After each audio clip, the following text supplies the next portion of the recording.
Morning सबको। जय हिंद।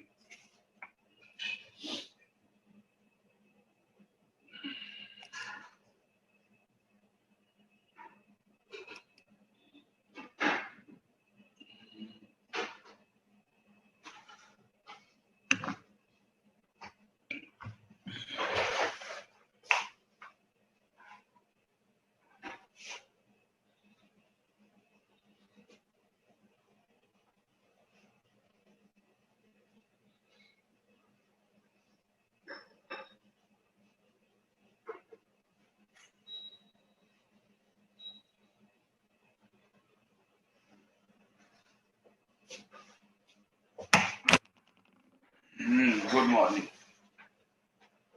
आज सोच रहा हूँ साइंस टेक खत्म ही कर दूं,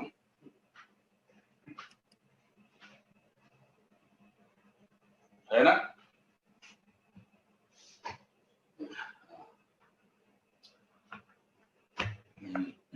मैं सोच रहा हूँ नए साल में आप लोग नए सब्जेक्ट से शुरुआत करें।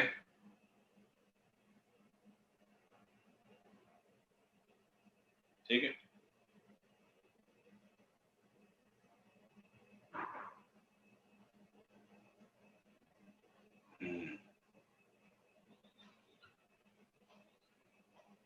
चलिए,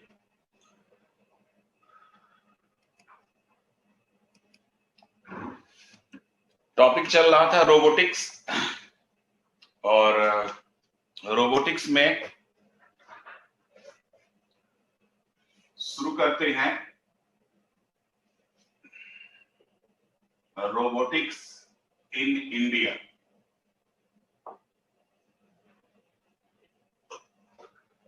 भारत में रोबोटिक्स, ठीक है। अब देखिए, रोबोटिक के फील्ड में भारत की जो रिसर्च एंड डेवलपमेंट है,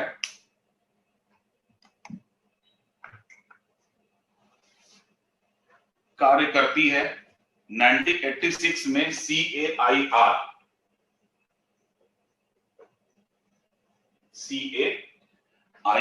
centre for artificial intelligence and robotics.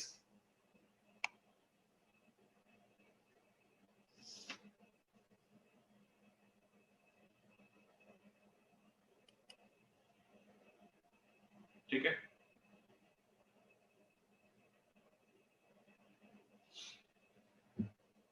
Centre for artificial intelligence and robotics.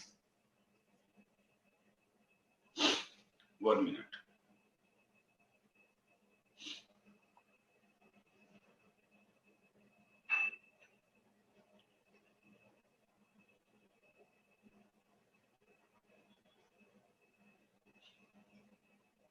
अब ये जो संस्था है, ये डीआरडीओ की संस्था है, जो कि रोबोटिक्स के क्षेत्र में कार्य करने वाली अग्रणी संस्था है।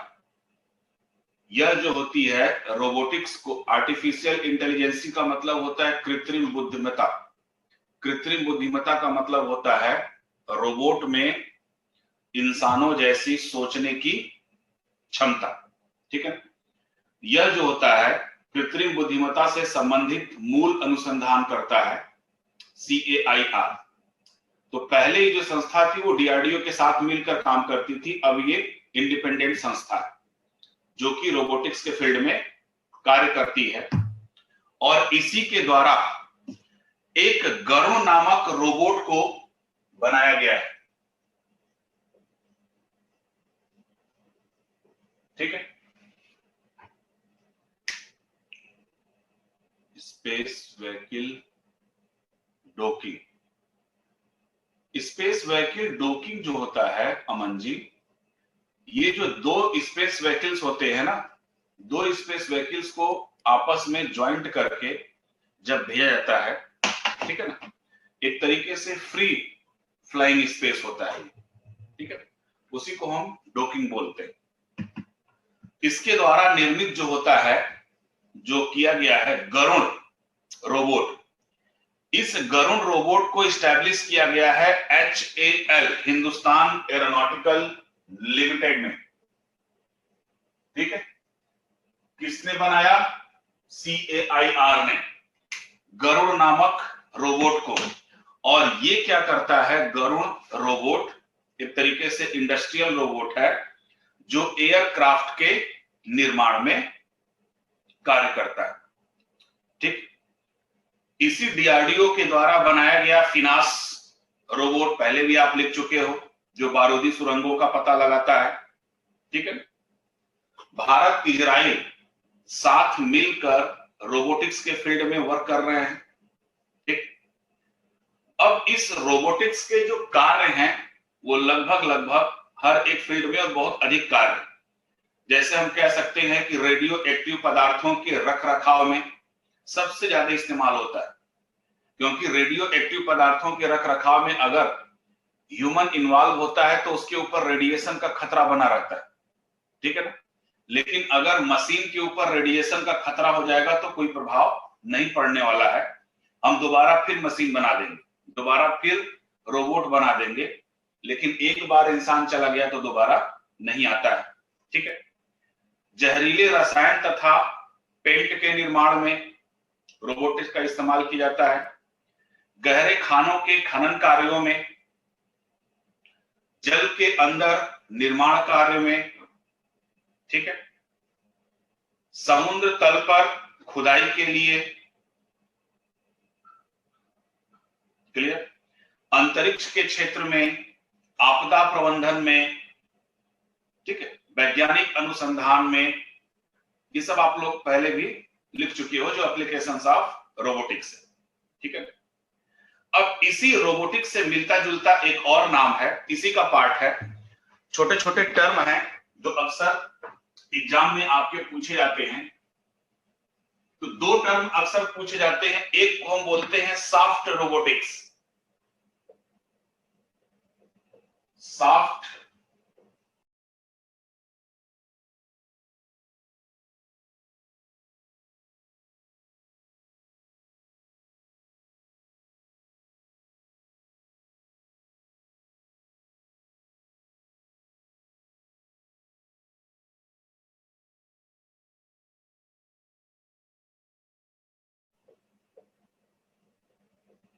Soft robotics. सॉफ्ट का मतलब होता है मुलायम।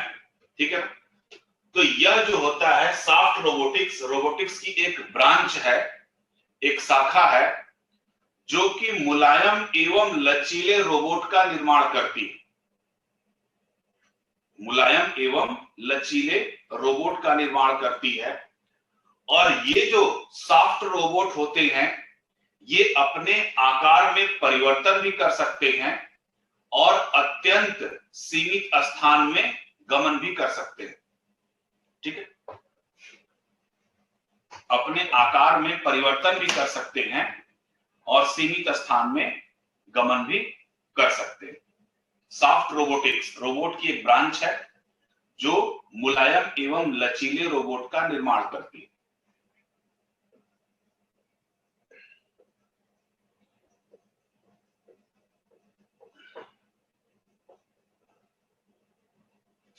दूसरा टर्म इस्तेमाल किया जाता है स्वार्म रोबोट। ठीक है,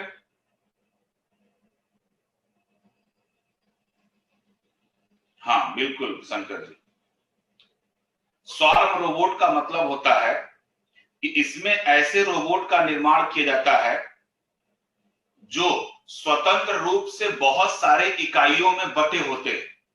ठीक है, यानी छोटे छोटे रोबोट्स होते हैं ये, और ये सभी सूचनाओं के द्वारा आपस में जुड़े होते हैं और सभी मिलकर एक बड़े कार्य को करते हैं।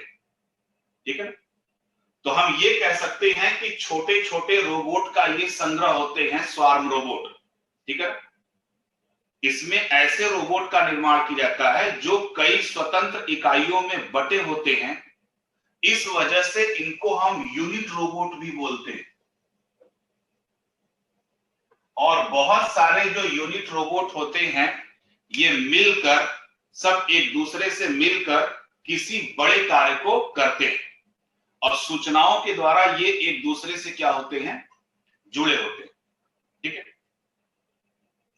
और इस स्वार्म रोबोट का जो प्रयोग है, इसका प्रयोग आपके राहत एवं बचाव कार्य में तथा मानव स्वास्थ्य पर किया जा सकता है। राहत बचाव एवं 2.0 मूवी में जैसे आपने देखा होगा, बचाव में इसका किया जा सकता है। ठीक।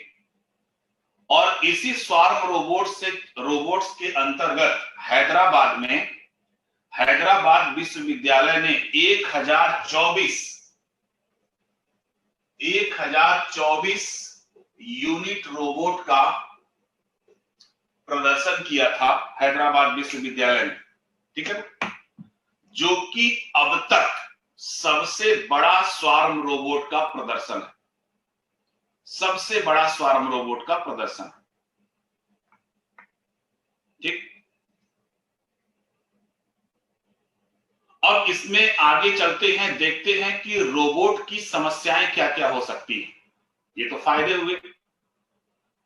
तो समस्याओं में जो सबसे पहली समस्या है कि यह महंगी एवं इनकी उत्पादक लागत अधिक है। दूसरा, रोबोटिक्स के वजह से बेरोजगारी की समस्या गंभीर हो सकती है। हो सकती है कि नहीं? बेरोजगारी नहीं हो सकती है? 100% हो सकती है। एक बैंक में 10 लोग कार्य करते थे पहले, ठीक है ना। आप अपने पिताजी से, दादाजी से पूछिएगा, वो बैंक में जाते थे तो एक जगह फॉर्म जमा होता था, एक जगह पासबुक में एंट्री होती थी, फिर दूसरे जगह से पैसा मिलता था। ठीक। ये वर्ल्ड लेवल पे रिकॉर्ड है, सबसे बड़ा स्वार्म प्रदर्शन है। अब एक ही कंप्यूटर ये सारा काम करता है, इंसान की वहां जरूरत ही नहीं पड़ती है। बाहर मशीन लगा होता है, सब काम कर देता है। तो जाहिर सी बात है, वो मशीन अगर लगा तो 3 लोगों की तो नौकरी गई वहां से। ठीक है। जाहिर सी बात है कि मशीनीकरण के कारण जो हमारा एक तरीके से श्रम बल है वो क्या हो गया, कम हो गया। ठीक है। तो बेरोजगारी की समस्या और गंभीर हो सकती है। और इसका रिजल्ट देखा गया कि पिछले कुछ दशकों में जो विकसित देश हैं, विकसित देशों में श्रम बल महंगा हो जाने के कारण ये सारी औद्योगिक गतिविधियां विकासशील देशों की तरफ गई। नहीं, अभी नोट्स नहीं भेजे बायोटेक का। ये सब कहां ट्रांसमिट हो गई हैं? आपके विकासशील देशों की तरफ, जैसे चीन और वियतनाम की तरफ। ठीक है। मनुष्य को खतरा उत्पन्न कर सकते हैं ये, दूसरा ड्रॉबैक है ये। नेक्स्ट ड्रॉबैक, रोबोट की सेंट्रल प्रणाली को हैक किया जा सकता है। ठीक। और सबसे बड़ी समस्या कि रोबोटिक सिस्टम से जो खतरा उत्पन्न होगा उसके लिए कोई भी कानूनी वैधानिक प्रावधान नहीं है हमारे देश में। कोई भी कानूनी वैधानिक प्रावधान नहीं। ठीक है। जनरली हम लोग क्या करते हैं, किसी भी मानवीय गड़बड़ी को हम क्या बोलते हैं? मानवीय गड़बड़ी को हम मिस्टेक बोल देते हैं, तकनीकी गड़बड़ी को हम एरर बोलते हैं, वैधानिक गड़बड़ी को हम क्या बोलते हैं? क्राइम। क्लियर? और नैतिक गड़बड़ी को हम पाप बोलते हैं। तो इन सभी के लिए तो सिस्टम है, लेकिन किसी मशीन में गड़बड़ी के कारण अगर मनुष्य को कोई समस्या आती है तो उसके लिए हमारे पास कोई भी कानूनी प्रावधान नहीं। ठीक है। दूसरी चीज कि यह जो रोबोट है यह भावनाओं को नहीं समझ सकता है और ऐसे भी कार्य कर सकता है जो भावनाओं से परे हो। क्लियर?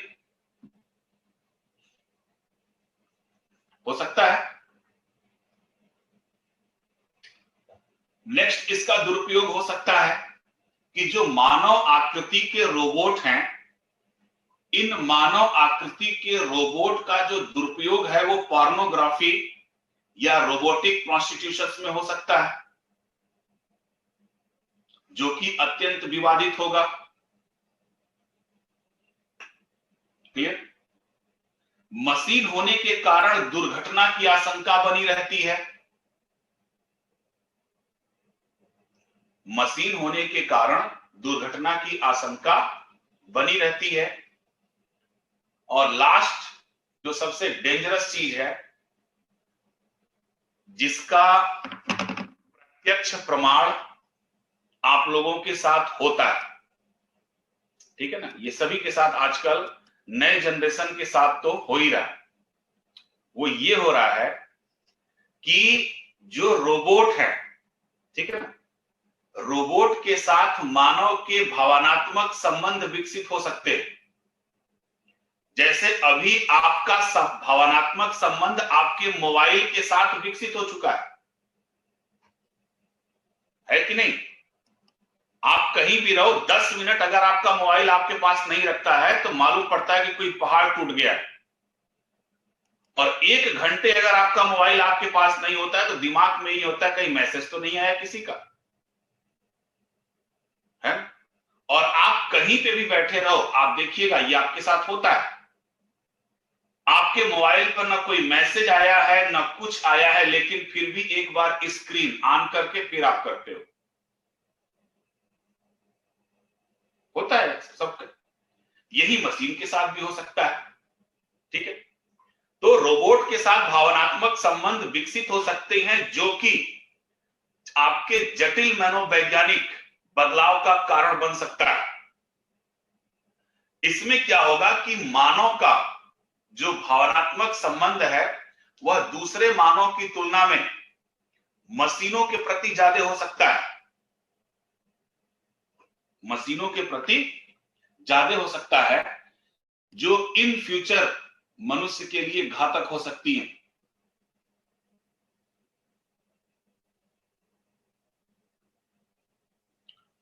हाँ, मैंने बोला है हो सकता है, ठीक है ना? अभी पूरी तरीके से अभी तक रोबोट में जितनी भी चीजें इन्वॉल्व की गई हैं वो सब रिप्रोग्रामेबल होती है, ठीक है ना? अभी उसके अंदर सोचने की क्षमता उतनी डेवलप नहीं है।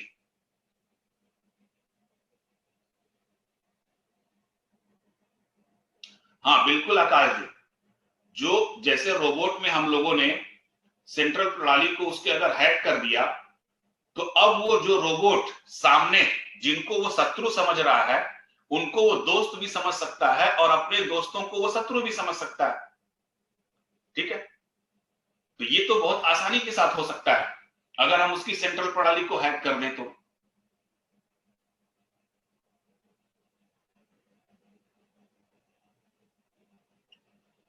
अगर मानव आकृति के रोबोट बन जाते हैं तो उन मानव आकृति के रोबोट से मानव का भावनात्मक संबंध विकसित हो जाता है, ठीक है? जैसे आपको बचपन में कोई गुड्डे गुड़िया दे दिया जाता था तो उस गुड्डे गुड़िया से आप खेलते थे तो उससे आपका भावनात्मक संबंध विकसित होता था। कोई छीन लेता था तो आप रोने लगते थे, मारने लगते थे।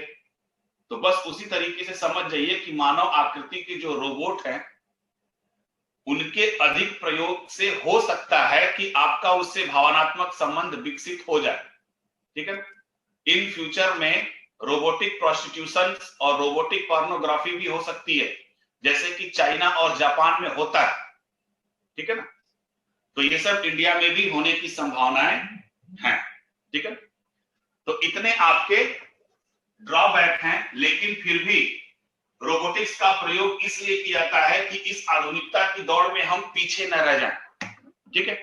यदि प्रतिस्पर्धा के दौर में रोबोट का प्रयोग हम बिल्कुल नहीं करेंगे तो जाहिर सी बात है कि हमारी जो इंडस्ट्री होती है वो इंडस्ट्री रोबोट के लाभ से क्या रह जाएंगी, वंचित रह जाएंगी। उत्पादकता की दर भी इससे क्या होगी, प्रभावित होगी। गुणवत्ता की दर भी क्या होगी, प्रभावित होगी, ठीक है ना? जैसे बेनिफिट देखिए क्या होता है कि बड़े बड़े इंडस्ट्री में आप लोग कपड़े पहनते हैं ना, डियोक का, पार्क एवेन्यू का, काप का वगैरह। अब आप देखिएगा कि यही कपड़े या ली कूपर का, फिर आप जूता देख लीजिए रेड टैप वगैरह, आप देखिए एक तो शोरूम में सेम क्वालिटी का आपको मिलता है, लेकिन वही ब्रांडेड कपड़ा किसी दूसरे शोरूम में या नॉर्मल दुकान पर सेम कपड़ा आधे रेट से भी कम दाम पे मिलता है, ठीक है। तो उसमें डिफरेंस क्या होता है? डिफरेंस ये होता है कि जो मशीन है, जो रोबोट है, मान लीजिए इस रोबोट में अभी ठंडी चल रही है, तो इस ठंडी में मान लीजिए आपका ड्यूक का जैकेट गया। अब ड्यूक का जो जैकेट है, अब ये जो रोबोट है उसके एक एक स्ट्रेच को पहचानता है, एक एक सिलाई को पहचानता है, तब उसको ओके करता है कि नहीं ये सेलिंग के लिए है। अगर उसमें एक भी सिलाई छूटी हुई है, और नॉर्मली ऐसी सिलाइयां होती हैं जिनको हम अपनी आंखों से नहीं देख पाते, अगर उसमें एक भी सिलाई छूटी हुई है तो ये मशीन उसको क्या कर देगी? रिजेक्ट कर देगी। तो जब ये रिजेक्ट कर देती है तो वो इकट्ठा करके कंपनी क्या करती है, जितना इसका लागत होता है इसको बनाने में, उतने में ही क्या कर देती है? सेल कर देती है, क्योंकि मेन कमाई तो उसकी हिस्सी होती है। तो अगर ये मशीन इसको पास करती है तो इसकी कीमत 2000 रुपए, ठीक है। लेकिन अगर इसको मशीन रिजेक्ट कर देती है तो इसकी कीमत कितनी? 500। इसी वजह से अब इसको हम बोलते हैं फर्स्ट पीस। ये ओरिजिनल पीस है और ये क्या है? फर्स्ट पीस है। इसीलिए आप देखते हो कि अक्सर नॉर्मल दुकान पे आप जाइए तो नाइक के जूते आपको मिल जाएंगे 1000 रुपए में, ठीक है ना। अमेजन फ्लिपकार्ट पे जाइए, पूमा का सबसे अच्छा जूता जो मिलता है वो 2500 के ऊपर मिलता है। और आजकल आपको पूमा कंपनी का ही जूता अमेजन पे जाइए, ये जो अमेजन और फ्लिपकार्ट जो सेल लगाते हैं, आपको क्या लगता है? बहुत बड़े बेवकूफ भी बनाते हैं हम लोग। जो कंपनियां माल रिजेक्ट कर देती हैं उसको थोक रेट में खरीदते हैं, ठीक है। अदरवाइज पूमा कंपनी का जूता 1000 में मिल जाए पॉसिबल ही नहीं है, ठीक है। तो ये किसकी वजह से हो रहा है? मशीन की वजह से। कौन सी मशीन? रोबोटिक्स का इस्तेमाल हो रहा है, ठीक है। नहीं, लोकल नहीं होते हैं शंकर जी, ओरिजिनल ही होते हैं, बट उसमें कहीं ना कहीं से कुछ ना कुछ एरर जरूर रहता है, ठीक है ना। अब इसके अलावा इस रोबोटिक्स से कुछ और पॉइंट्स हैं, ठीक है, फैक्ट बेस है, जिसको आपको एक बार बस रट लेना है, बाकी कुछ करना नहीं है, इसमें समझना नहीं है। पहला, जैसे मून रोवर रोबोट स्पेस में चर्चा हो चुकी है, ठीक है। मून रोवर रोबोट चंद्रमा की सतह पर जो चलने वाला रोबोट है, बेचारा चला नहीं, जो लैंडर और रोवर हम लोग बात किए थे। दूसरा सबसे इंपॉर्टेंट, लक्ष्मी,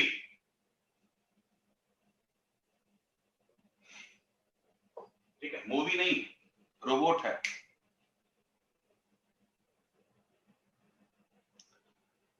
मैंने ये नहीं कहा कि फ्लिपकार्ट आपको धोखा देता है ना, अमेजन आपको धोखा देता है, ये धोखा देने वाली बात नहीं है। वो जो सेल लगाते हैं, सेल लगाने के बाद जो आपको सामान देते हैं, मैं मोबाइल की बात नहीं कर रहा हूं, अभी कपड़े और जूते की बात कर रहा हूं, ठीक है ना। तो जो आपको बहुत सस्ते में कपड़े और जूते मिलते हैं उसमें कहीं ना कहीं से कुछ डिफेक्ट होता है, ठीक है ना। अदरवाइज इतने सस्ते में हो सकता है कि डिफेक्ट ना भी हो, ये भी पॉसिबल है, बट मैक्सिमम केस में ऐसा होता है। लक्ष्मी, लक्ष्मी भारत की पहली बैंकिंग रोबोट है, याद रखिएगा इसको। लक्ष्मी जो है ये भारत की पहली बैंकिंग रोबोट है, जिसको 2016 में इस्तेमाल किया गया यूनियन बैंक ऑफ इंडिया में, यूनियन बैंक ऑफ इंडिया में। और यह जो रोबोट है 125 से अधिक बैंकों की जानकारी रखती है, ठीक, 125 से अधिक बैंकों की जानकारी रखती है। दूसरी रोबोट ईरा, ईरा यह दूसरी बैंकिंग रोबोट है जिसको एचडीएफसी में लगाया गया है, एचडीएफसी बैंक में लगाया गया है,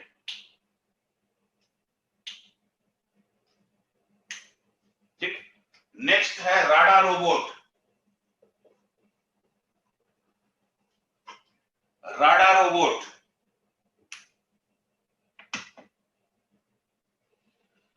इसका प्रयोग विस्तारा एयरलाइंस कंपनी करती है, जो कि यात्रियों के बोर्डिंग में सहायता देती है। नई दिल्ली में कभी घूमिएगा तो देखिएगा टर्मिनल 3 पे लगाया गया है और मेट्रो में भी इसको लगाया गया है, एयरपोर्ट लाइन पे,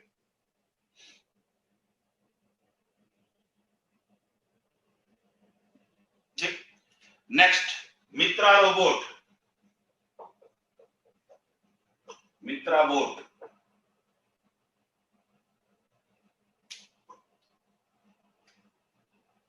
अब ये जो मित्रा रोबोट है, इस मित्रा रोबोट 2017 में जब राष्ट्रपति की बेटी आई थी, क्या नाम था उनका, इवांका ट्रम्प, है ना, तो उनसे जो हाय हेलो बातचीत की थी वो यही रोबोट थी, मित्रा रोबोट। ठीक, और एक रोबोट तो आप लोग जानते ही होंगे, सोफिया।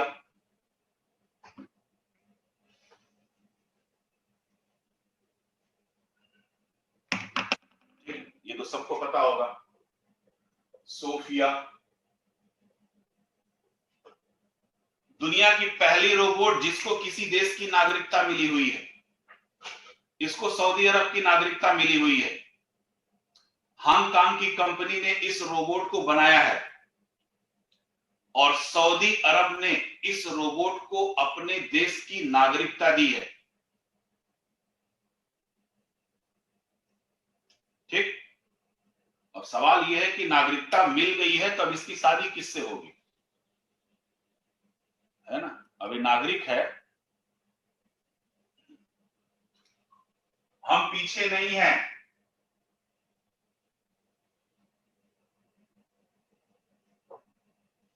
रश्मि, रश्मि दुनिया की पहली हिंदी भाषी रोबोट, दुनिया की पहली हिंदी भाषी रोबोट जो रांची के रंजीत श्रीवास्तव ने बनाई है।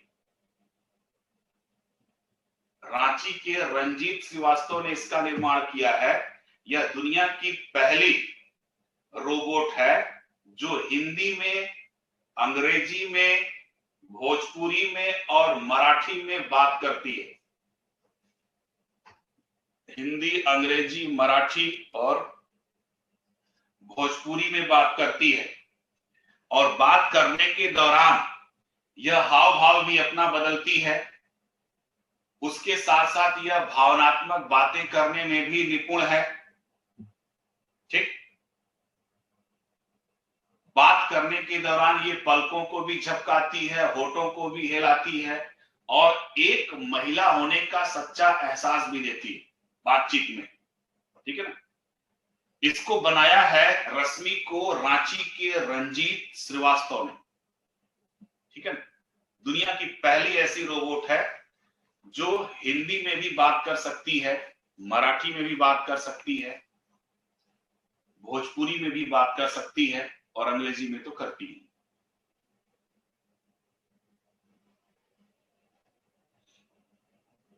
Next robot, टाईबैक।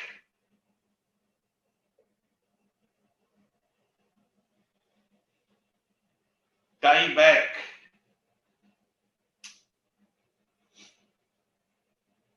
रांची के रंजीत श्रीवास्तव ने रश्मि नामक रोबोट बनाया है जो दुनिया की पहली हिंदी भाषी रोबोट है।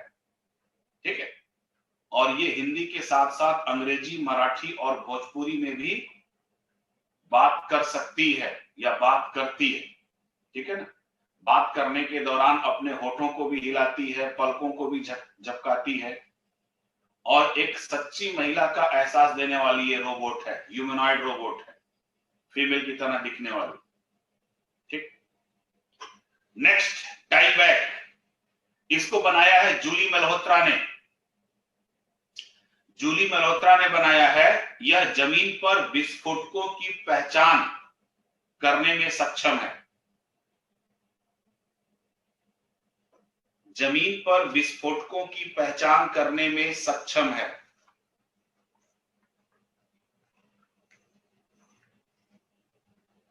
क्लियर।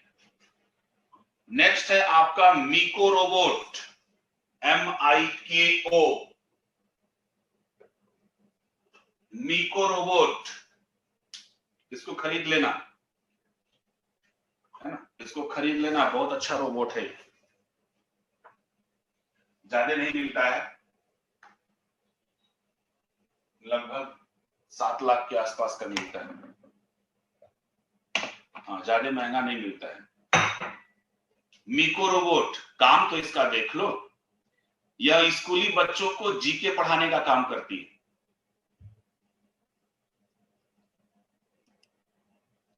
है ना, आपको जीके में ये निपुण कर देगी मिको रोबोट। और अरे हम क्या करेंगे जीके पढ़ के,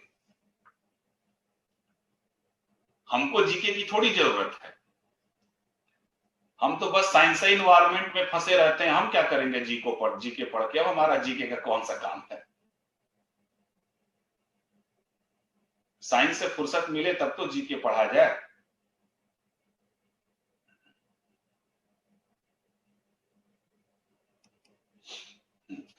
चलिए, अब इससे करंट की चीज जो है, अभी एक रोबोट को, क्या नाम है उसका, वेंडिकॉट,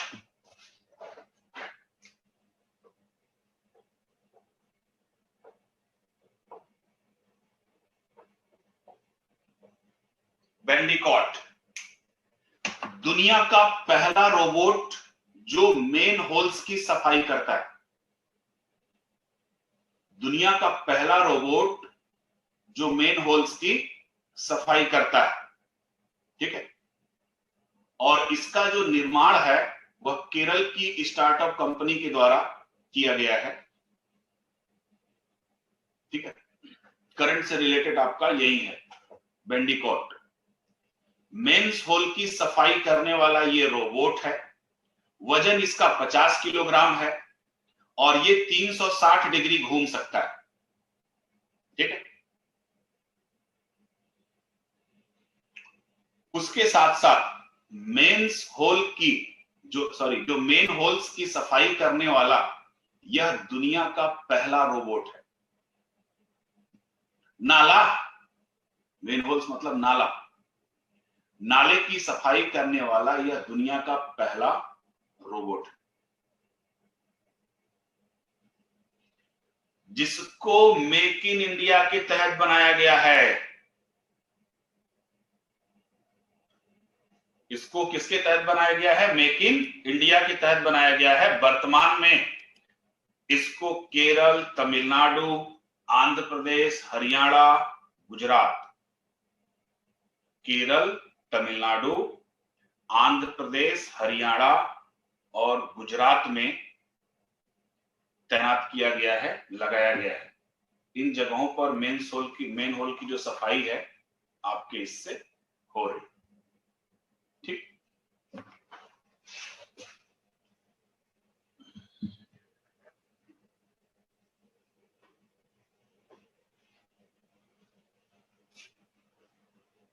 इतनी चीजें थी आपके इससे रोबोटिक्स थे।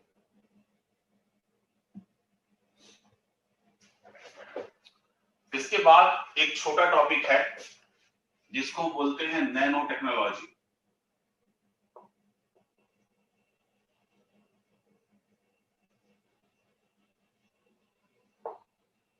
नैनो टेक्नोलॉजी पढ़ना क्या है इसमें आपका? पहला बेसिक कॉन्सेप्ट, ठीक है। नैनो टेक्नोलॉजी होती क्या है, और इस बेसिक कॉन्सेप्ट में कई चीजें हैं। नैनो स्केल है,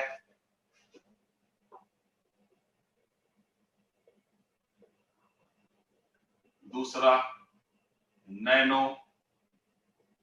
साइंस एंड टेक्नोलॉजी है, फिर दूसरा है प्रिंसिपल ऑफ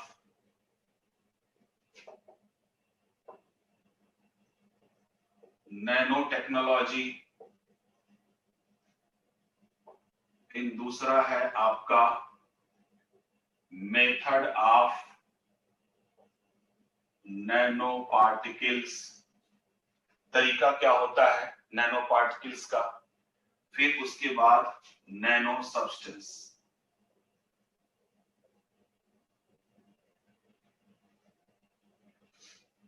दूसरा टॉपिक इसमें हम पढ़ेंगे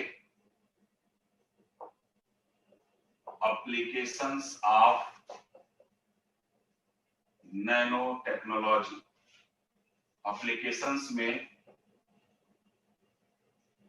health, energy,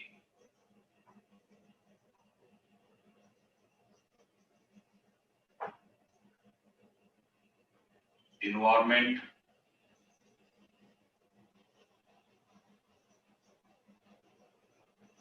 एग्रीकल्चर।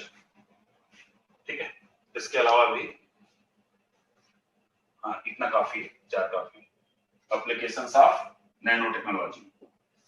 तीसरा पार्ट इससे रिलेटेड है आपका इशू, मुद्दे। फिर उसके बाद nano tech in India, Bharat में नैनो प्रौद्योगिकी का प्रारूप। ठीक, इतनी चीजें आपको पढ़नी नैनो टेक्नोलॉजी के अंतर्गत।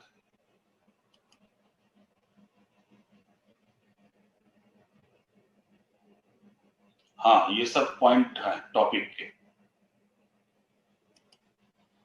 पहला देखेंगे कि नैनो टेक्नोलॉजी होती क्या है, फिर इस नैनो टेक्नोलॉजी के एप्लीकेशंस के बाद यानी फायदे, फायदे के बाद इससे रिलेटेड जो मुद्दे हैं वो, और मुद्दे के बाद फिर नैनो टेक्नोलॉजी इंडिया में क्या प्रारूप है।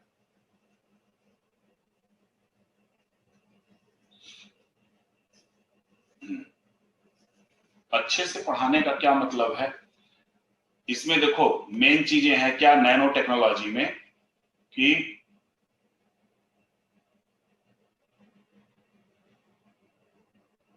दोनों के लिए इंद्रजीत जी। ठीक, अब इसमें देखो जो एप्लीकेशंस है आपका, इन एप्लीकेशंस को या नैनोटेक इन इंडिया को क्या करना है, आपको रटना ही तो है। जो इसका बेसिक पार्ट है वही समझने वाला है, बाकी तो कुछ है नहीं। बाकी तो आपको रटना ही है, कहां कहां यूज होगा, कैसे कैसे क्या होगा। तो चलते हैं पहले इसके बेसिक कॉन्सेप्ट की शुरुआत करते हैं। ठीक है ना। नैनो साइंस या नैनो टेक्नोलॉजी की जो अवधारणा है, ये 29 दिसंबर 1959 को कैलिफोर्निया इंस्टीट्यूट ऑफ टेक्नोलॉजी में भौतिक विज्ञान जो शास्त्री थे, नाम था उनका रिचर्ड फेनमैन।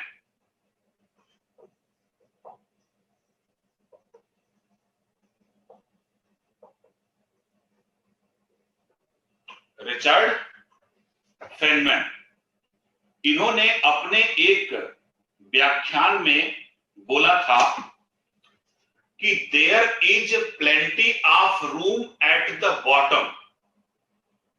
एक शब्द बोला था इन्होंने, जो लेक्चर दे रहे थे वो फिजिक्स पे, तो एक शब्द बोला था कि there is plenty of room at the bottom. मतलब इसका कि जमीन के पर बहुत सारी जगह अभी बची हुई, जमीन क्या नीचे अभी बहुत सारी जगह बची हुई है। वही वाक्य आगे चलकर नैनो टेक्नोलॉजी का शब्द बना। ठीक है, तो अब इस नैनो टेक्नोलॉजी जो शब्द है, इस शब्द को देने वाले थे प्रोफेसर नारियो तानीगुची। शब्द दिया था प्रोफेसर नारियो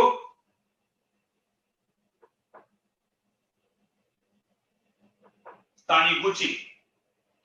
प्रोफेसर नारियो तानीगुची ने नैनो शब्द दिया था, और रिचर्ड फेनमैन जो हैं, इन्होंने एक तरीके से नैनो टेक्नोलॉजी की स्तंभ की शुरुआत की थी। ठीक है, अब नैनो जो पार्टिकल है, नैनो जो स्केल है, या जो नैनो शब्द होता है, एक पैमाना है जो दूरी को 10 टू द पावर -7 मीटर से 10 टू द पावर 9 मीटर के बीच की जो दूरी होती है, इसी को हम बोलते हैं नैनो स्केल। 10⁻⁻7 मीटर से 10⁻�9 मीटर के बीच जो होती है यही स्केल कहलाती है हमारी नैनो स्केल। ठीक है, या हम ये भी कह सकते हैं कि 1 नैनोमीटर से 100 नैनोमीटर के बीच का जो रेंज होता है उसको भी हम आदर से उनको हम नैनो स्केल बोलते हैं।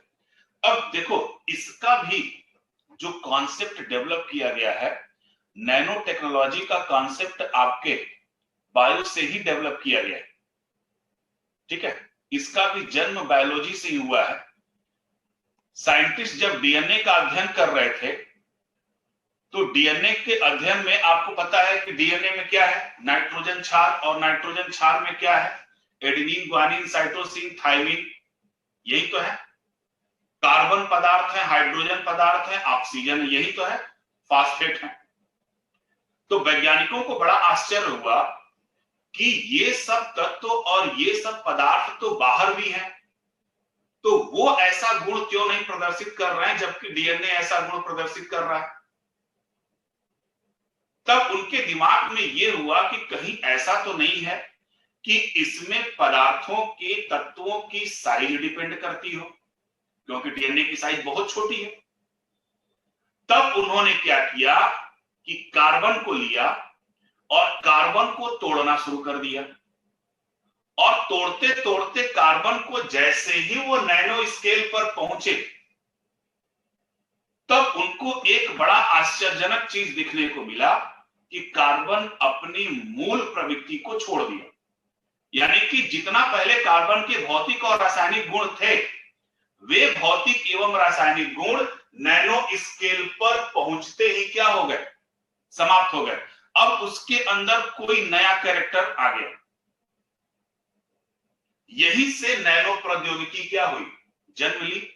इसीलिए नैनो प्रौद्योगिकी को हम बोलते हैं ये फ्यूचर का साइंस है, भविष्य का विज्ञान है ये, ठीक है ना, आने वाले समय का विज्ञान है। और नैनो प्रौद्योगिकी ऐसी प्रौद्योगिकी है जो पूरी दुनिया को एक पेन के टिप पे रख सकती है। ठीक है, आपकी जहां तक सोच है वहां के सोच से ही ऊपर है। और ये मत समझ लेना कि नैनो प्रौद्योगिकी का जन्म अभी 1959 में हुआ।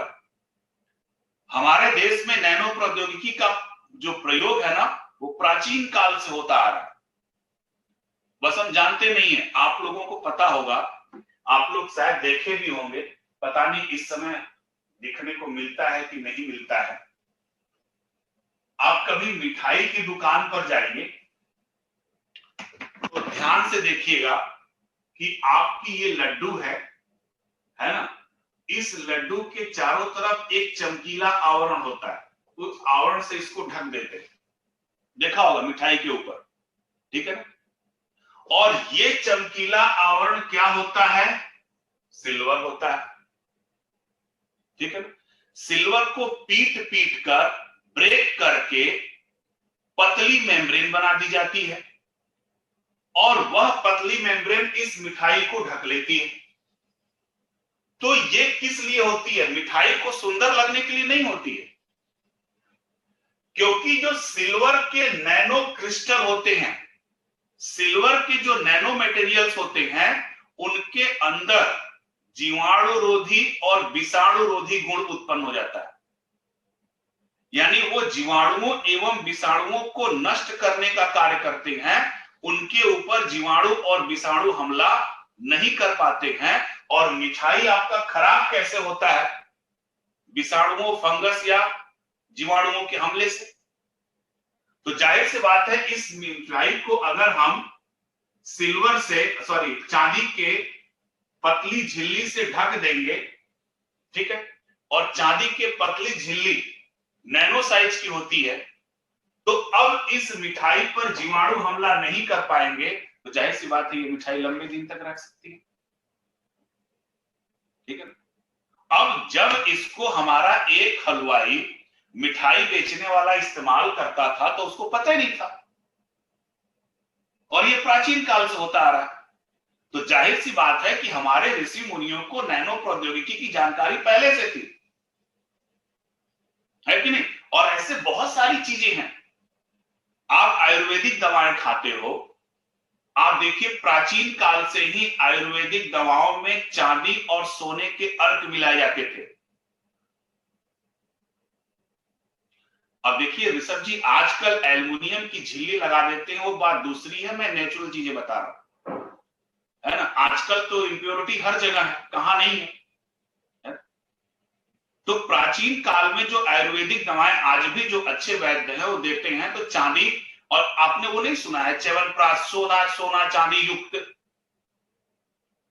इसको खाने से आपकी इम्यूनिटी बढ़ती है। क्यों बढ़ती है? क्योंकि सोने चांदी के जो नैनो पार्टिकल होते हैं वो एंटीबैक्टीरियल और एंटीवायरल सब्सटेंस का कार्य करते हैं।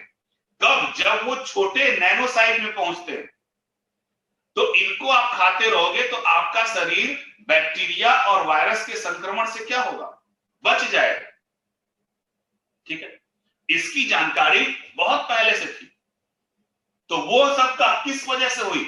नैनो, क्योंकि उनको पता था।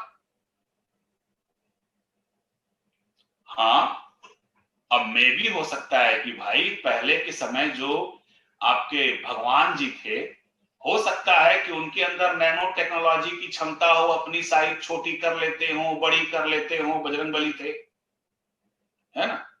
तो पहले का विज्ञान तो आज के विज्ञान से और ज्यादा डेवलप था। तो हो सकता है कि ऐसी चीजें उनके अंदर हो, नैनो प्रौद्योगिकी की क्षमता उनके अंदर हो, अपने शरीर को नैनो साइज में ले जाएं, फिर अपने शरीर को नॉर्मल अवस्था में ले जाएं।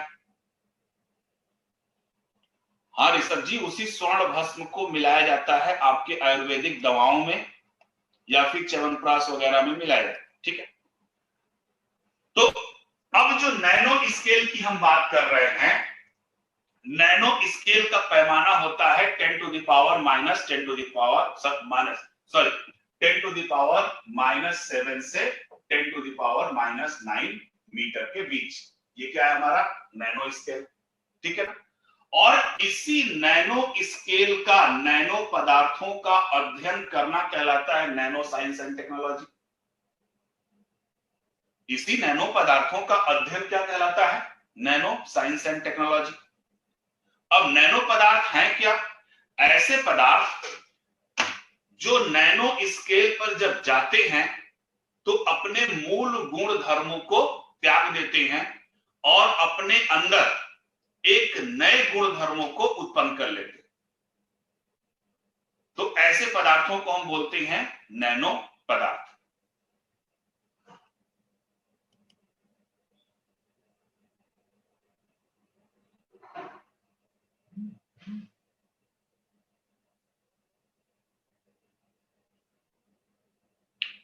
क्योंकि प्राचीन काल की जो टेक्नोलॉजियां थी ना, प्राचीन काल की टेक्नोलॉजी हम इस्तेमाल तो करते थे, उसके कारक का पता नहीं था कि ऐसा क्यों होता है। जब धीरे धीरे ये पता लगने लगा कि इसके पीछे वास्तव में कारण ये था, तो हम इंडियंस क्या हैं, हम भारतीय क्या है कि तकनीकी का हम प्रयोग करते थे, लेकिन तकनीकी को हम जानते नहीं थे कि ऐसा क्यों हो रहा है। जो विदेशी लोग हैं वो रिसर्च करके बताए कि ऐसा इस वजह से हो रहा है। अब एक एग्जांपल और समझ लीजिए, दूध से दही का बनना हमको नहीं पता था, लेकिन हम दूध से दही को बनाते थे।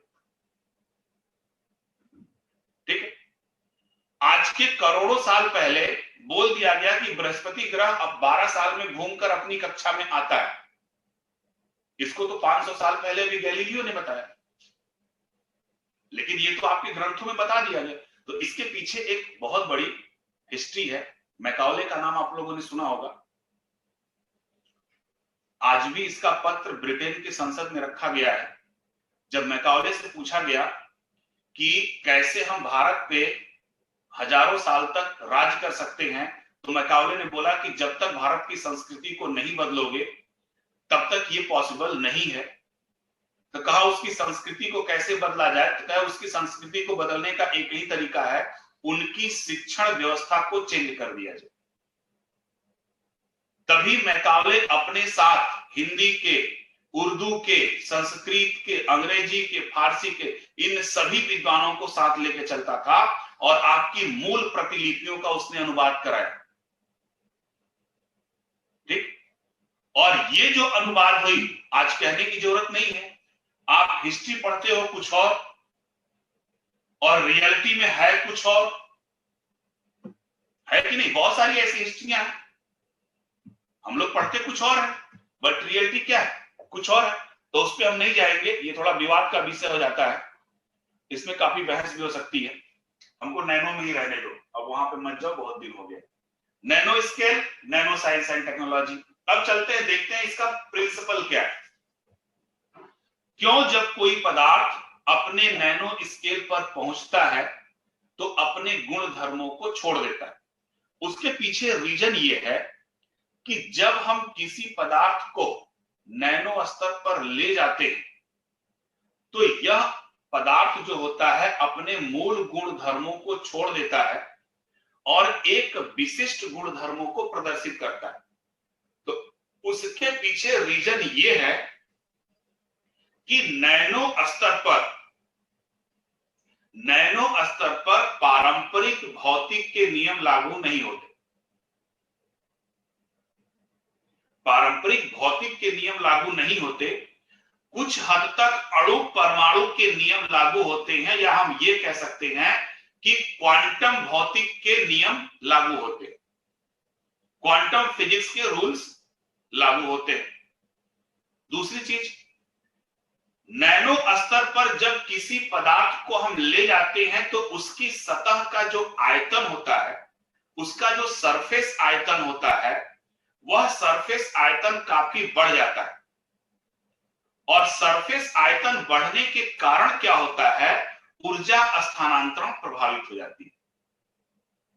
और जब ऊर्जा स्थानांतरण प्रभावित होती है तो उसके भौतिक एवं रासायनिक गुण परिवर्तित होने लगते हैं, जैसे उसके गलने की प्रक्रिया, उसके जलने की प्रक्रिया, उसके पिघलने की प्रक्रिया, ये सब क्या हो जाती है? उसकी प्रभावित हो जाती है। किसके कारण? उसके सरफेस आयतन के बढ़ने के कारण। तो जब हम पदार्थ को नैनो स्केल पर ले जाते हैं तो इसका सरफेस आयतन बढ़ जाता है और सरफेस आयतन बढ़ जाने के कारण ऊर्जा स्थानांतरण की प्रक्रिया प्रभावित होती है, कभी बढ़ भी जाती है, कभी घट भी जाती है, जिसके कारण जो पदार्थों के मूल भौतिक गुण हैं, जैसे जलना हुआ, गलना हुआ, ये जो मूल भौतिक गुण है वो क्या होने लगते हैं? प्रभावित होने लगते हैं। यही है आपका प्रिंसिपल्स ऑफ नैनो टेक्नोलॉजी। अब ये आसान तकनीकी नहीं है, बहुत महंगी तकनीकी है, क्योंकि किसी भी पदार्थ को नैनो स्तर पर कार्य करने के लिए हमको विशेष उपकरणों की आवश्यकता होती है और ये उपकरण अपने आप में ही बहुत महंगे होते हैं, जैसे एटॉमिक फोर्स माइक्रोस्कोप देखने के लिए, ठीक है, स्कैनिंग, ट्यूनलिंग माइक्रोस्कोप, ये बहुत बहुत महंगे माइक्रोस्कोप्स होते हैं, ठीक है। तो nano scale, nano science and technology और principles of nano technology. Third या फोर्थ पॉइंट पे हम चलते हैं, मेथड ऑफ नैनो पार्टिकल, यानी इस नैनो पार्टिकल को प्राप्त करने के तरीके क्या होते हैं। तो नैनो स्तर पर पहुंचने के दो तरीके होते हैं, ठीक, दो तरीकों से हम नैनो स्तर पर पहुंच सकते हैं।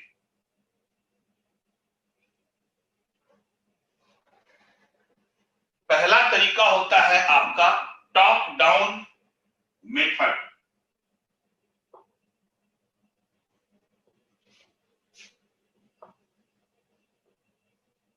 टॉप डाउन मेथड,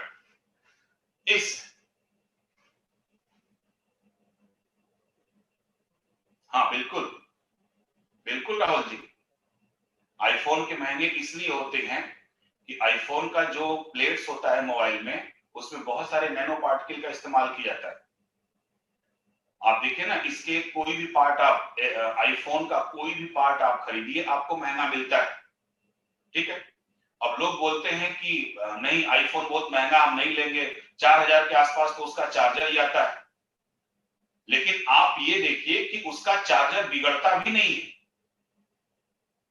खराब भी नहीं होता है, ठीक है ना।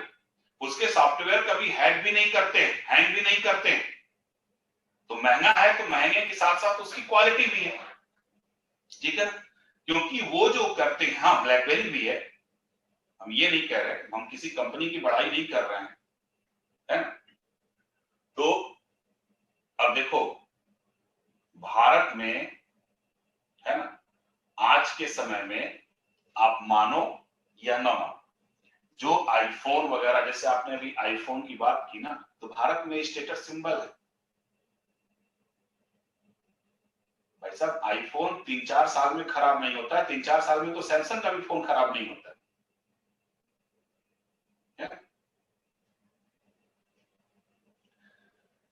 ठीक है, उसकी बेनिफिट है, नो डाउट। अब ब्रांड का नाम मत बताओ, ये सब वो है, लेकिन भारत में आज भी आईफोन केवल स्टेटस सिंबल है। कोई ऐसा बंदा नहीं है जिसने आईफोन ना खरीदा हो और शीशे के सामने फोटो लिख के अपने स्टेटस में न डाला। लोगो दिखना चाहिए वो आईफोन का, एक स्टेटस सिंबल बन गया है, तो सबकी अपनी अपनी पसंद है ना। मुझे नहीं पसंद है, मुझे मत पूछो, मुझे ये सब चीजें नहीं पसंद। सिंपल चीज जिससे काम चलता है वो सब चीजें पसंद आती है। हाई फाई चीजें लेने को क्या फायदा, एक बार कहीं गायब भी हो जाए, कहीं टूट भी जाए, है ना। तो भारत वैसे ही गरीब देश है, नहीं चाइना का नहीं इस्तेमाल करता हूँ, चाइना से तो और दूर रहता हूँ, ठीक है। चलो वो सब छोड़ो, टॉप डाउन मेथड पहला तरीका है आपका नैनो स्तर तक पहुंचने का। तो इस टॉप डाउन मेथड में क्या होता है कि जब बड़े आकार के पदार्थों को तोड़कर आप नैनो साइज के पास हम पहुंचते हैं। जैसे कोई एक बड़ा पार्टिकल मैक्रो साइज, मैक्रो से फिर हम कहां जाते हैं, माइक्रो, माइक्रो से फिर हम कहां जाते हैं और छोटे पार्टिकल नैनो। यानी जब कोई बड़ा पार्टिकल है, इस बड़े पार्टिकल को तोड़ते तोड़ते जब हम नैनो स्केल तक पहुंचते हैं तो यह प्रक्रिया कहलाती है टॉप डाउन मेथड, ठीक। यानी जब बड़े आकार के कणों को तोड़कर छोटे आकारों में, यानी कि नैनो आकार में बदला जाता है, तो उस प्रक्रिया को हम बोलते हैं टॉप डाउन मेथड, ठीक है। यह खर्चीली एवं अत्यधिक समय लेने वाली प्रक्रिया है, यह खर्चीली एवं अत्यधिक समय लेने वाली प्रक्रिया है। इसके द्वारा बड़े पैमाने पर नैनो पदार्थों का उत्पादन नहीं किया जाता, इसके द्वारा बड़े पैमानों पर नैनो पदार्थों का उत्पादन नहीं किया जाता। सामान्यतः इस प्रक्रिया का प्रयोग केवल रिसर्च के लिए किया जाता है, अनुसंधान के लिए।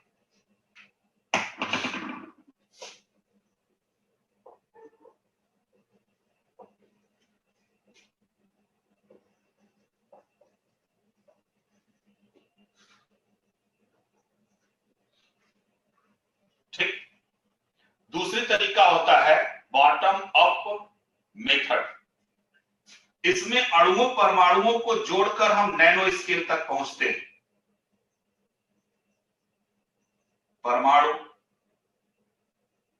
परमाणुओं को जोड़ देते हैं तो क्या मिलता है, अणु। फिर अणुओं को आपस में जोड़कर कहां पहुंचते हैं, आपके नैनो, ठीक है। Bottom up method.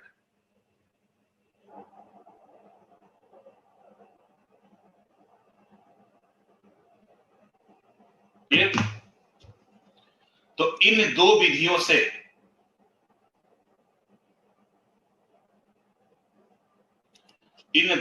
द्वारा हम क्या करते हैं, नैनो पदार्थों को प्राप्त करते हैं। दूसरी विधि थोड़ा कम दूसरी विधि से यानी बॉटम अप मेथड में समय कम लगता है और इसमें बड़ी संख्या में नैनो पदार्थों का उत्पादन किया जाता है और यह सबसे सर्वाधिक लोकप्रिय विधि है।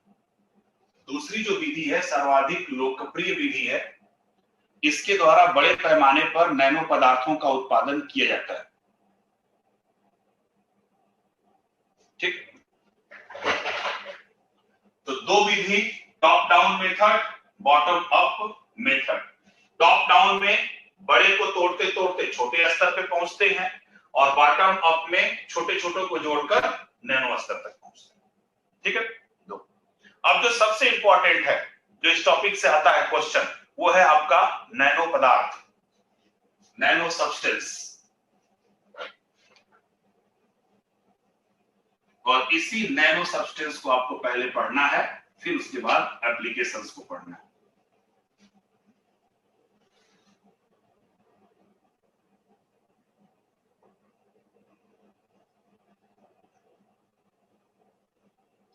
नैनो सब्सटेंस को दो कैटेगरी में बांटा गया है। एक को हम बोलते हैं ऑर्गेनिक नैनो सब्सटेंस और दूसरे को हम बोलते हैं इनऑर्गेनिक नैनो सब्सटेंस। ठीक है, ऑर्गेनिक नैनो सब्सटेंस में आपको तीन पढ़नी है। ठीक, पहला है आपका कार्बन फुलेरीन। फर्स्ट है आपका फुलेरीन। ठीक, दूसरा है आपका ग्राफीन।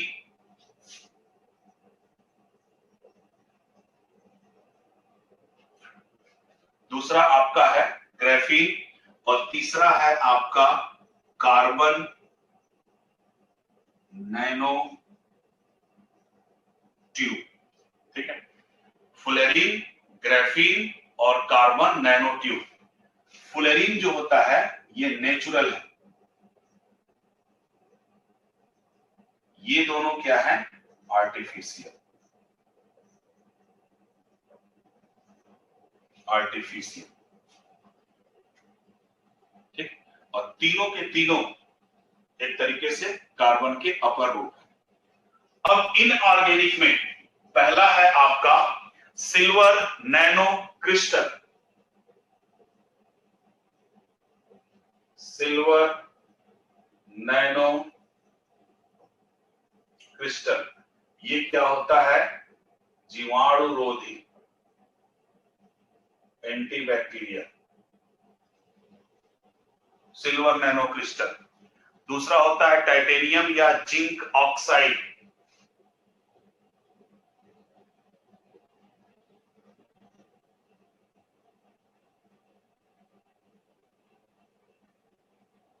ये होती हैं अल्ट्रावायलेट रोधी। जो सैनिकों के कपड़े बनाए जाते हैं, जो सैनिकों के ड्रेस होते हैं, वो अल्ट्रावायलेट रोधी होती है। चौथा है आपका alum silicate.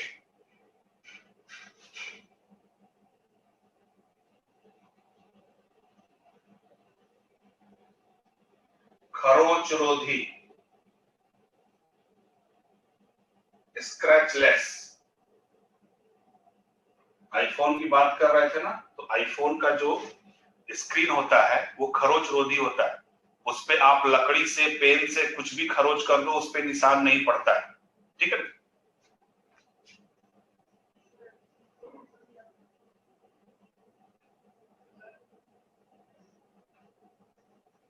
Platinum nano crystal.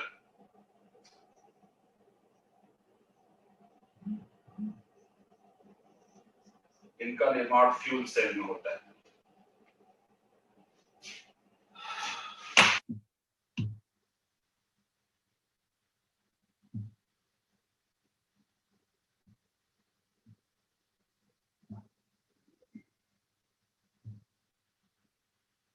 ठीक, फ्यूल सेल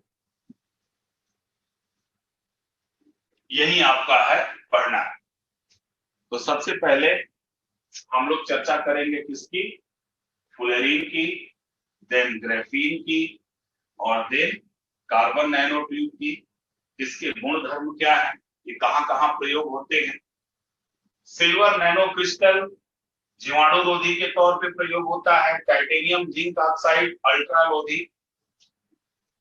ठीक, जो आप गॉगल्स खरीदते हो, महंगी गॉगल्स, ठीक है।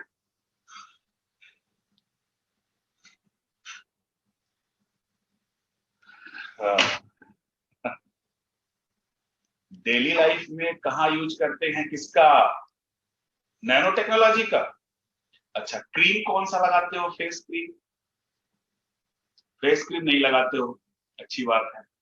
वैसे बॉयज बताते भी नहीं है कि कौन सा फेस क्रीम लगाते हैं, या बॉयज बहुत करते हैं तो फेयर एंड हैंडसम लगा लेते हैं, जो 25 रुपए वाली आती है, शाहरुख खान ऐड करते हैं। अदरवाइज 5 रुपए के ऊपर कोई क्रीम लगाता नहीं है। बोरो प्लस हुआ चाहे बोरोलीन हुआ, बॉयज बड़े वो होते हैं, टू मच होते हैं। वो क्रीम जो फेस पे भी लगा देते हैं, हाथ पैर में भी लगा देते हैं, जहां इच्छा हो वहां लगा लेते हैं, है ना। बट लड़कियों के केस में ऐसा नहीं है, लड़कियां हाथ पैर में अलग क्रीम होता है, फेस का अलग क्रीम होता है, और आजकल तो पैर का भी अलग क्रीम आता है, सुनते हैं, नाखून का अलग क्रीम आता है, नाखून की अलग पॉलिश आती है। खैर देखो, नैनो टेक्नोलॉजी का अभी जो सबसे अधिक इस्तेमाल हो रहा है वो कॉस्मेटिक फील्ड में हो रहा है। ठीक, जैसे आप क्रीम खरीदते होगे, एक नाम पता, मैंने टीवी में ऐड देखा था, ओले ओले ऐसे कुछ होता है ना, एक कंपनी है, उनका क्रीम आता है, और पहले ये काजोल उसका ऐड करती थी, ओले ही है ना। तो उसका ऐड आप ध्यान से देखिएगा, उसमें लिखा रहता है इट इज ओजोनाइज्ड क्रीम। ध्यान से देखना, उसमें ओजोनाइज्ड लिखा रहता है और प्लस प्लस प्लस करके उस पर लिखा रहता है। तो अब इन कॉस्मेटिक चीजों में क्या होता है कि आपके जिंक ऑक्साइड के नैनो पार्टिकल डाले जाते हैं। अब ये नैनो पार्टिकल क्या होते हैं, आपके फेस पे रहते हैं, और आपके फेस को क्या किससे बचा देते हैं, अल्ट्रावायलेट किरणों से। ठीक है, तो अभी नैनो प्रौद्योगिकी का डेली लाइफ में, चूंकि ये बहुत प्रौद्योगिकी बहुत महंगी है, ठीक है ना, अगर हम डेली, हाँ बिल्कुल रितु जी, आप जो मिठाई के ऊपर जो लेप लगता है वो भी नैनो पार्टिकल ही है एक तरीके से। तो जो आपका मैक्सिमम अभी नैनो प्रौद्योगिकी का जो इस्तेमाल है, दो जगह किया जा रहा है। एक तो है आपका कॉस्मेटिक फील्ड में, और दूसरा है आपका ड्रग डिलीवरी सिस्टम में, यानी औषधियों को शरीर के अंदर पहुंचाने में। इन दो फील्ड में सबसे ज्यादा इस्तेमाल किया जा रहा है। दूसरे फील्ड में अभी संभावनाएं बन रही हैं, क्योंकि ये बहुत महंगी तकनीकी है ना। तो अब सबसे पहले हम देखेंगे इसमें फुलेरीन क्या होता है। क्या है,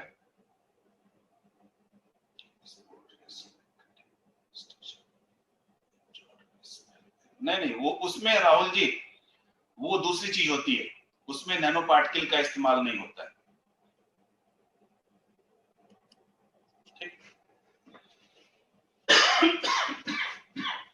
जैसे अभी एडिडास जो कंपनी है, एडिडास कंपनी इन फ्यूचर में एक ऐसे ड्रेस को लेकर आ रही है, एक ऐसे स्पोर्ट ड्रेस को लेकर आ रही है जो लाइफ में कभी गंदा ही नहीं होगा। हाँ, कभी गंदा नहीं होगा, क्योंकि वो क्या होगा, डस्ट प्रूफ होगा, उस पर डस्ट चिपकेगा ही, कभी नहीं गंदा होगा।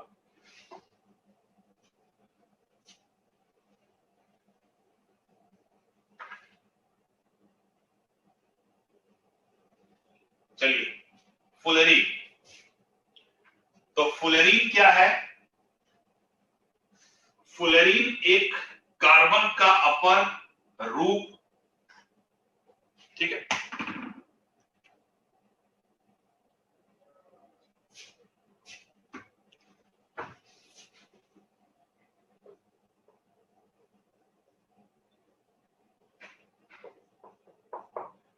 कार्बन का एक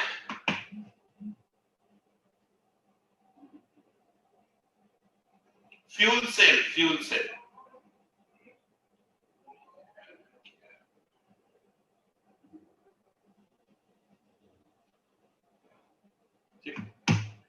यह फुटबॉल जैसी एक गोली संरचना है जो कार्बन के 5 या 6 कोण से मिलकर बना होता है। जैसे आप बेंजीन का देखे हो ना स्ट्रक्चर, ये है। अब इसमें कितने एंगल हैं? 1 2 3 4 5 6 है। तो इसी तरीके से फुटबॉल जैसी संरचना होती है जो कार्बन के 5 या 6 कणों से मिलकर बना होता है। प्रत्येक कार्बन जो होता है सहसंयोजक बंध द्वारा ये आपस में जुड़े होते हैं और इनमें एक फुलेरीन में लगभग कार्बन की संख्या कितनी होती है? 60 होती है। ठीक है, एक खोखले गोले के समान ये संरचना होती है। इसी वृत्ताकार फुलेरीन को एक शब्द दिया जाता है जिसको हम बोलते हैं बकीबाल।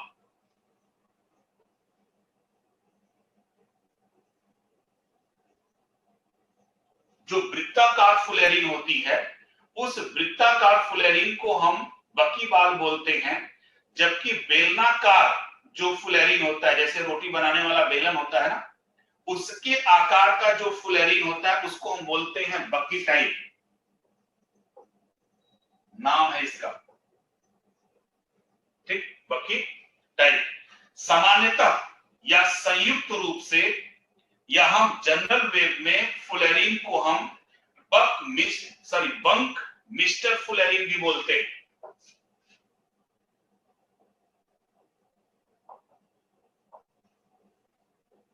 सामान्यतः फुलेरीन को इन सब टर्मिनोलॉजी में इस्तेमाल किया जाता है।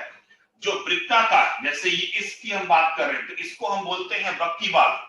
अगर ये बेलनाकार होते हैं तो इसको हम बोलते हैं बकी टाइप। ठीक है, और जनरली फुलेरीन को बोला जाता है बंक मिस्टर। ठीक है, अब ये जो फुलेरीन्स होते हैं,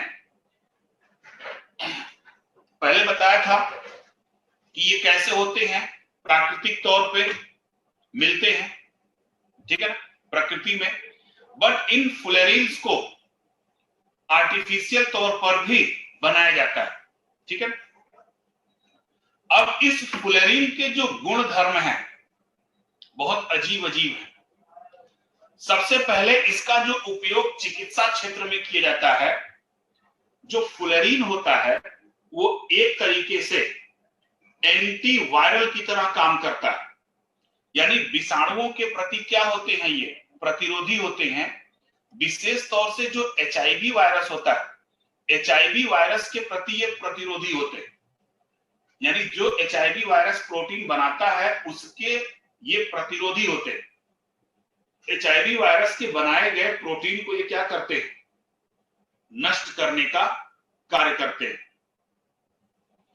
फुलेरीन को ऑक्सीकारक के तौर पर भी इस्तेमाल किया जाता है। ठीक है ना, ये प्रबल ऑक्सीकारक होते हैं जो शरीर में मौजूद जीवाणुओं को मारकर, जो शरीर में मौजूद जीवाणुओं को मारकर संक्रमण की संभावना को कम करते हैं।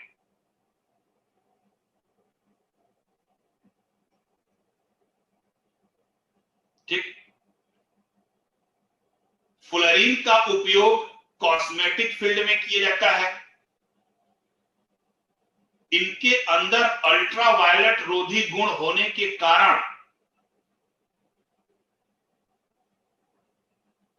हाँ, हेल्थ सेक्टर में मैंने बोला था ना कि नैनोटेक का प्रयोग ही मैक्सिमम किस में हो रहा है, हेल्थ और कॉस्मेटिक फील्ड में। ठीक,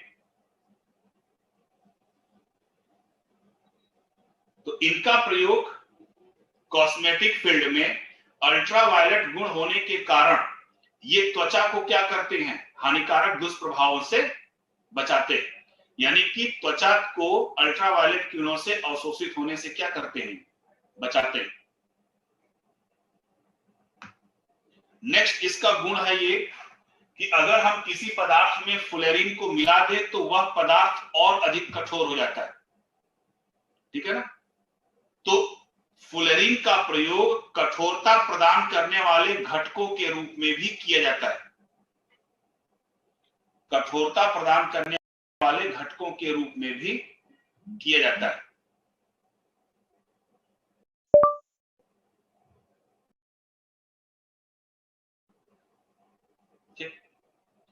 वर्तमान में फुलेरिन का सबसे ज्यादा प्रयोग श्रृंगार प्रसाधन में किया जा रहा है।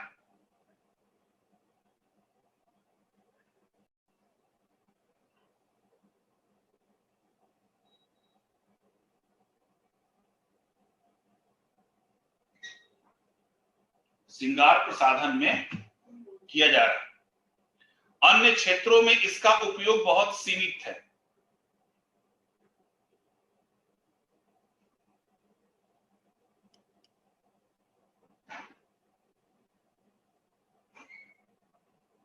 हाँ बिल्कुल, धातु ही तो है। अन्य क्षेत्रों में इसका उपयोग सीमित है क्योंकि इसको निर्मित करने का खर्च बहुत अधिक है।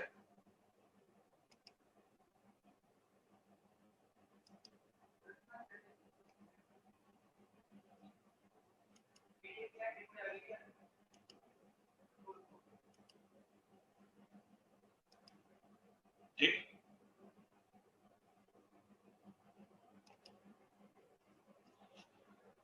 फुलेरिन के बाद दूसरे पॉइंट पर चलते हैं, कार्बन नैनो ट्यूब।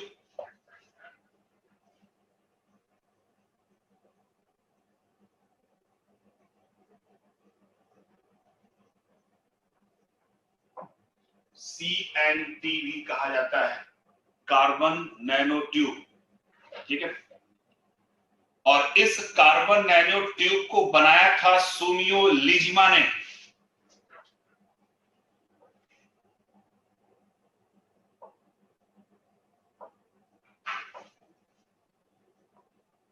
किसने बनाया था? सुमियो लिजिमा ने। इनको नोबेल प्राइज भी इसके लिए मिला था। अब कार्बन नैनो ट्यूब की अगर हम चर्चा कर रहे हैं तो कार्बन देखिए प्रकृति में एकमात्र ऐसा ज्ञात तत्व है जिसके भौतिक एवं रासायनिक गुण अलग अलग परिस्थितियों में अलग अलग होते हैं। ठीक है, तो जो कार्बन नैनो ट्यूब है यह भी एक तरीके से फुलेरिन परिवार का ही सदस्य है। यह एक स्तर पतली खोखली संरचना होती है जो अपने भार के अनुपात में अत्यधिक टिकाऊ होती है। जो अपने भार के अनुपात में अत्यधिक टिकाऊ होती है। इसी कारण कार्बन नैनो ट्यूब का जो इस्तेमाल है वह हल्के अंतरिक्ष यान को बनाने में भी किया जाता है। ठीक है, हल्के अंतरिक्ष यान को बनाने में भी किया जाता है। अब इसके विशेष गुणधर्म, यह यानी कार्बन नैनो ट्यूब इस्पात से 100 गुना मजबूत है और एल्यूमिनियम से 10 गुना हल्का है।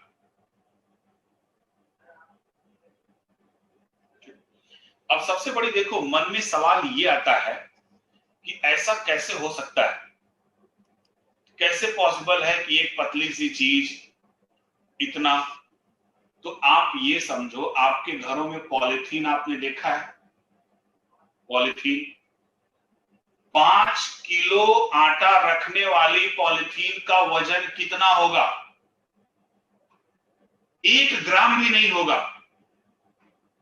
और उस 1 ग्राम के पॉलीथीन में आप 5 किलो आटा क्या 10 किलो आटा भर के उठाते हो, फटती है? नहीं फटती है। ठीक, दूसरी चीज 3 ही ग्राम मान लो ऋषभ गुप्ता जी, तो 3 ग्राम की पॉलीथीन में 10 किलो आटा भर दो। अब जो आशीर्वाद वगैरह ये सब आटा है, मैं उसकी नहीं, नॉर्मल पॉलीथीन की मैं बात कर रहा हूं जो 5 माइक्रोन से भी पतले हैं। उसमें आप 5 किलो 10 किलो आटा, अब वो समझो कि वह अपने भार के अनुपात में कितना वजन उठा रही है। ठीक, अब दूसरी चीज देखो, तो वही इलास्टिसिटी हुआ ना। अब इलास्टिसिटी के साथ इंद्रजीत और भी उसकी गुण देखो, खुद उसको 50 डिग्री 40 डिग्री सेंटीग्रेड पर डाल दो तो वो गल जाएगी, लेकिन उसके अंदर 100 डिग्री सेंटीग्रेड की चीजों को रख दो तो वैसी रखी रहेगी। आप देखते हो ना पॉलिथीन को, पॉलिथीन में आप उबलता हुआ चाय रख दो ऐसे पड़ा रहता है कि नहीं? तो एक नॉर्मली पॉलिथीन के अंदर इतने कैरेक्टर आ जाते हैं, क्योंकि जब प्लास्टिक बना था ना तो बनाने वाले ने बोला था इसको कि प्लास्टिक पूरी दुनिया को परिवर्तित कर देगा, और सही में परिवर्तित कर दिया। और आज पूरी दुनिया उसी प्लास्टिक को समाप्त करने के लिए खड़ी है, लेकिन फिर भी समाप्त नहीं कर पा रही है, क्योंकि समुद्रों में पर डे लगभग 80 टन के आसपास कचरा पहुंच रहा है पर डे। 1-2 टन नहीं, 80 टन। और इसके लिए जिम्मेदार और कोई नहीं, सिर्फ हम और आप।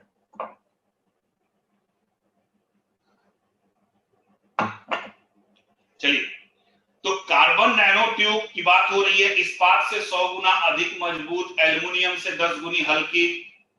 नेक्स्ट गुण इसका देखिए, बिना टूटे दाब सहने की क्षमता के आधार पर। पॉलिथीन का यूज ही मत करो, झोला लेके चलो। आप झोला लेके चलिए ना, क्या जरूरत है पॉलिथीन लेके चलने की। सब्जी लेने जाते हैं, बाबू साहब जैसे चल देते हैं हाथ फैलाते हुए, फिर पॉलिथीन में सामान लेके चले आते हैं। और मैंने तो यहाँ पे भी देखा है, लोग एक पाउच दूध भी खरीदते हैं तो बोलते हैं पॉलिथीन दे दो।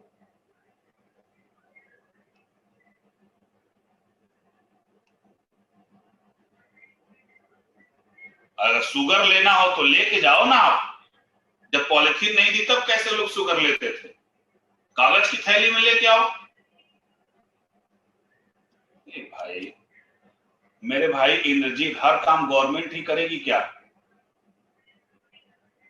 गवर्नमेंट ये थोड़ी कहती कि आप कौन सा टूथपेस्ट इस्तेमाल करो, आप अपनी मर्जी से लेते हो ना।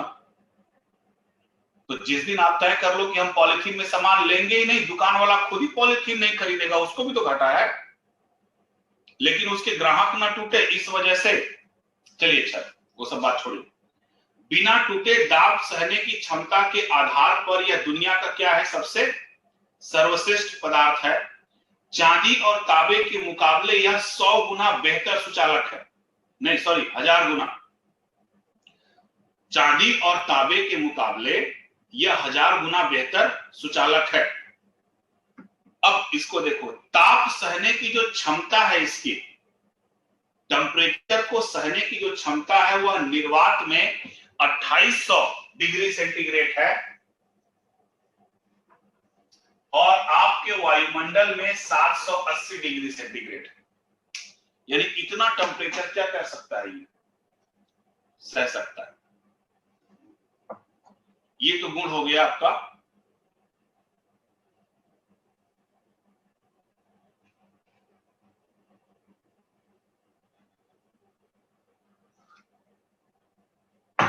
नेक्स्ट है आपका ग्राफीन। ठीक है, कार्बन नैनो ट्यूब के बाद ग्राफीन। अब जो ग्राफीन होता है,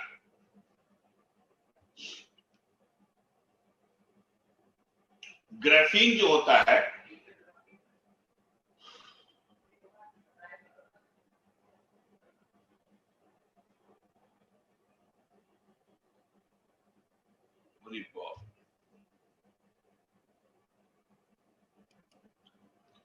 निर्वात मीन्स अंतरिक्ष, आप समझ लो, जहां पे कोई भी गैसें न, ठीक है ना।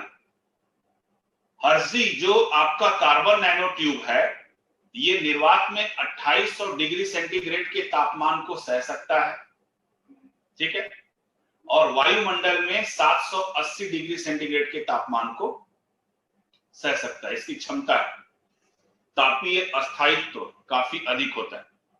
नेक्स्ट है आपका ग्राफीन। तो जो ग्राफीन होता है, ग्राफीन जो होता है रासायनिक रूप से कार्बन का सर्वाधिक सक्रिय रूप है, ठीक है। और इस ग्रेफीन में जो किनारे पर परमाणु लगे होते हैं उनमें सक्रियता के गुण बहुत अधिक पाया जाता है। यह एक 2 डायमेंशनल स्ट्रक्चर होता है ग्रेफीन का, और ये विद्युत के बहुत अच्छे सुचालक होते हैं। क्लियर? विद्युत के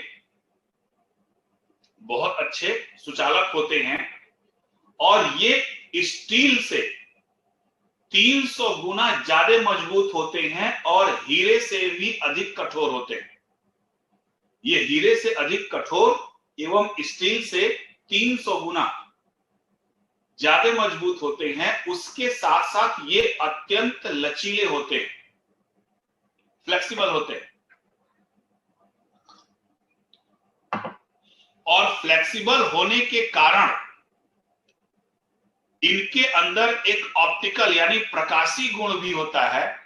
इसी कारण वर्तमान में ग्रेफीन का उपयोग एलसीडी, एलईडी या फिर कर्व टीवी बनाने में प्रयोग किया जाता है। कर्व टीवी को बनाने में प्रयोग किया जाता है। ये उष्मा के अच्छे सुचालक माने जाते हैं। ये उष्मा के अच्छे सुचालक माने जाते हैं। 2014 के बाद ग्रेफीन का उपयोग व्यावसायिक स्तर पर होने लगा है। व्यावसायिक स्तर पर होने लगा है। सबसे ज्यादा जो इसका प्रयोग किया जा रहा है ग्रेफीन का, वो है आपका हल्के वजन वाले धातु को बनाने में, ऊर्जा के क्षेत्र में, इलेक्ट्रॉनिक के क्षेत्र में। ठीक। अब इलेक्ट्रॉनिक के क्षेत्र में आप देख लो कि ग्रेफीन का मात्र 2 इंच का जो शीट होता है, 2 इंच पतली ग्रेफीन पे 2 इंच पतली ग्रेफीन की सहायता से हम 1 गीगाहर्ट्ज के ट्रांजिस्टर को चला सकते हैं। 1 गीगाहर्ट्ज के ट्रांजिस्टर को चला सकते हैं और 13 हर्ट्ज वाले ट्रांजिस्टर का निर्माण कर सकते हैं। सोच लो कितनी कैपेबिलिटी है इसकी। इसके साथ साथ वर्तमान में इसका प्रयोग touch screen, liquid crystal display, touch screen, हाँ बिल्कुल होल्डिंग में, touch screen, liquid crystal display, ठीक है, सौर सेलों में, ठीक है, सोलर जो सेल होते हैं, ठीक, इन सब क्षेत्रों में इनका प्रयोग किया जा रहा है।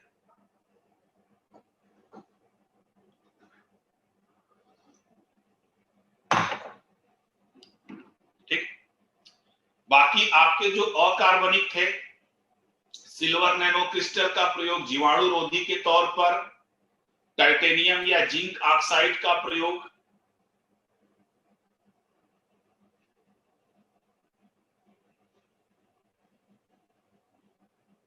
लिक्विड क्रिस्टल होता है उसमें, एलईडी में लिक्विड क्रिस्टल आकार से, ठीक। तो सिल्वर नैनो क्रिस्टल का प्रयोग जीवाणु रोधी पदार्थों के रूप में, टाइटेनियम जिंक ऑक्साइड का अल्ट्रावायलेट रोधी के रूप में, एलम सिलिकेट का खरोच रोधी, ठीक है ना, स्क्रैचलेस के रूप में, और प्लेटिनम नैनो क्रिस्टल का प्रयोग फ्यूल सेल में, ठीक है। इतने में आपका होता है। हाँ, कार्बन के ही बने होते हैं, सब कार्बन के अपर रूप हैं, फुलेरीन भी, ग्रेफीन भी और कार्बन नैनो ट्यूब। चलिए अब चलते हैं नैनो टेक्नोलॉजी के एप्लीकेशंस पे। ये डिस्टेंस नापने का एक वो है, यूनिट है।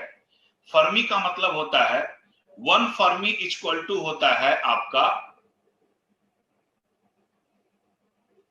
1 फर्मी मतलब होता है 10 to the power minus 15 metre, और पीको का मतलब होता है 10 to the power minus 12 metre.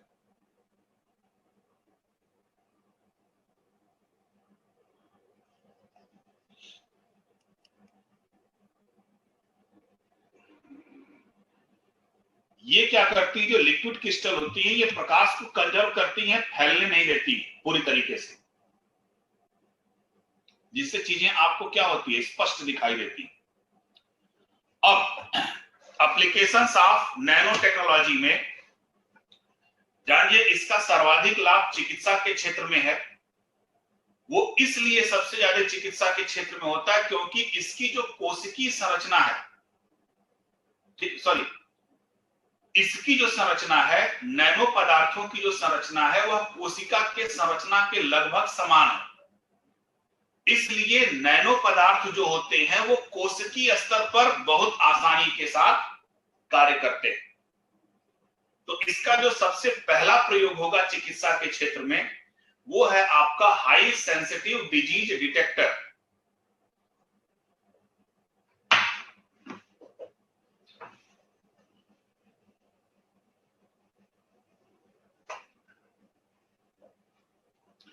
High sensitive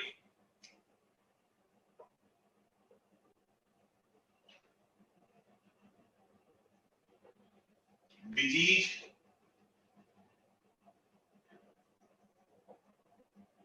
detector, ठीक। मतलब इसके अंतर्गत नैनो संरचनाओं का निर्माण किया जाता है जो किसी भी रोग के कारण पैदा होने वाले रसायनों के प्रति संवेदी होते हैं, यानी उनको पहचानने का काम करते हैं।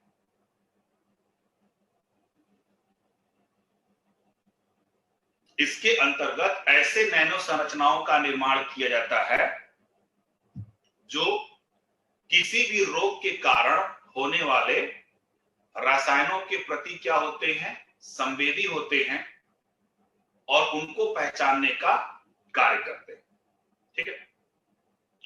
इसके लिए सामान्यतः चांदी के नैनो कणों, ग्रेफीन या कार्बन नैनो ट्यूब का प्रयोग किया जाता है।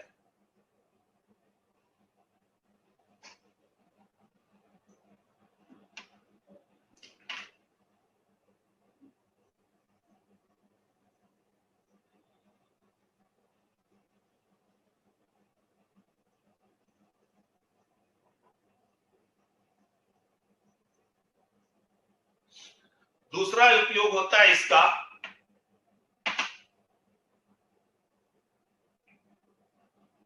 दिव्या जी, इससे हाई सेंसिटिव डिजीज डिटेक्टर में ऐसे नैनो पदार्थों का निर्माण किया जाता है जो किसी रोग के कारण पैदा होने वाले रसायनों के प्रति क्या होते हैं, संवेदी होते हैं। आप इसको ऐसे समझ लीजिए, जैसे आपको मान लीजिए थायराइड की समस्या है, तो थायराइड की समस्या है तो थायरॉक्सिन अधिक मात्रा में निकलेगा, तो कुछ ऐसे नैनो पार्टिकल आपके शरीर में इंजेक्ट कर दिए जाएंगे जो किसको पहचानते हैं, सिर्फ थायरॉक्सिन को ही पहचानते हैं। और कौन सी थायरॉक्सिन को पहचानेंगे, जो बढ़ी हुई थायरॉक्सिन है, तो तुरंत आपको बता देंगे कि आपको क्या प्रॉब्लम है। थायराइड की ब्रेगर ब्लड की टेस्टिंग किए हुए, ठीक। दूसरा इसका है टारगेटेड ड्रग डिलीवरी सिस्टम, ठीक है। तो टारगेटेड ड्रग डिलीवरी सिस्टम में यह है कि जो नैनो कण है, नैनो कणों के द्वारा, चूंकि इनकी जो साइज है वो कैसी है, कोशिकीय स्तर की है, तो शरीर में सुरक्षित उचित स्थानों पर, अपने ही स्थानों पर दवाओं को पहुंचाने के लिए हम नैनो कणों का इस्तेमाल करते हैं, ठीक है। उसी को हम बोलते हैं टारगेटेड ड्रग डिलीवरी सिस्टम। शरीर में दवाओं को उचित स्थान पर पहुंचाने के लिए नैनो संवेदकों का प्रयोग किया जाता है। इसके लिए सामान्यतः चांदी के नैनो कणों का प्रयोग किया जाता है।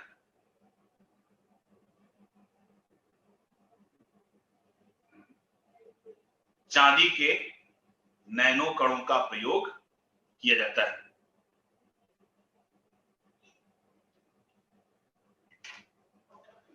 नेक्स्ट यूज है आपका पर्यावरण सुरक्षा में नैनो टेक्नोलॉजी का एप्लीकेशन है आपका पर्यावरण सुरक्षा में, ठीक है। तो देखो, पर्यावरण सुरक्षा का मतलब पर्यावरण तभी सुरक्षित हो सकती है जब हम ग्रीन हाउस गैसों के विकल्प के तौर पर ऊर्जा के लिए किसी और चीज का इस्तेमाल कर ले, ठीक है। मेनिंजाइटिस एक रोग है, ठीक है। आपको बायोलॉजी में मैंने बताया था ना, नर्वस सिस्टम से रिलेटेड रोग है, ठीक।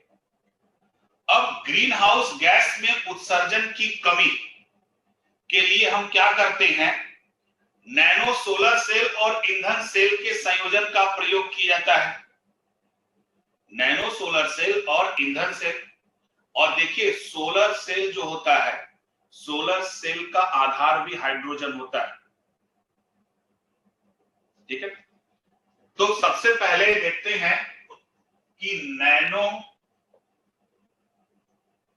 Solar cell, nano solar cell में सिलिकॉन का उपयोग किया जाएगा,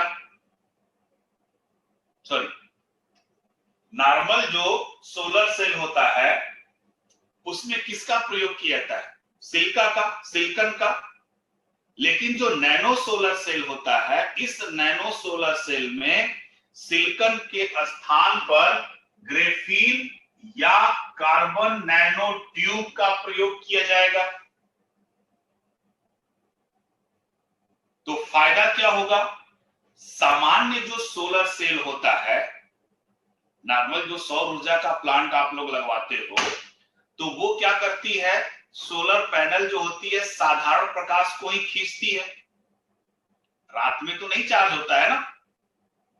अब अगर हम ग्रेफीन या कार्बन नैनो युक्त सोलर सेल लगा दिए, यानी नैनो सोलर सेल लगा दिए, तो यह साधारण प्रकाश के साथ साथ इंफ्रारेड किरणों को भी ऊर्जा में बदल सकता है, इंफ्रारेड किरणों को भी ऊर्जा में बदल सकता है। इसके लिए क्या करते हैं कि जो सोलर पैनल है, उसी सोलर पैनल पर ग्रेफीन की एक परत चढ़ा देते हैं, ठीक।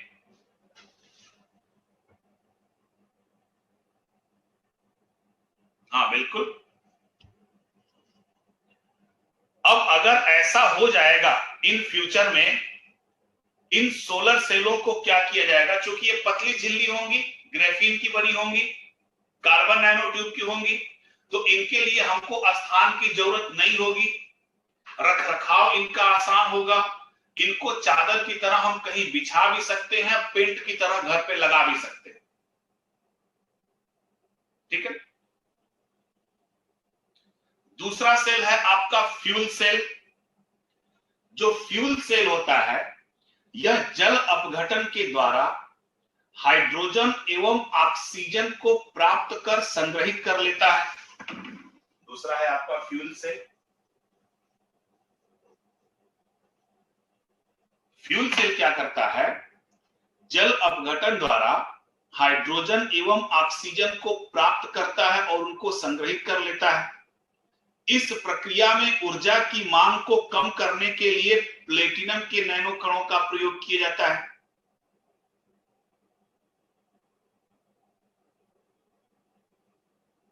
ठीक।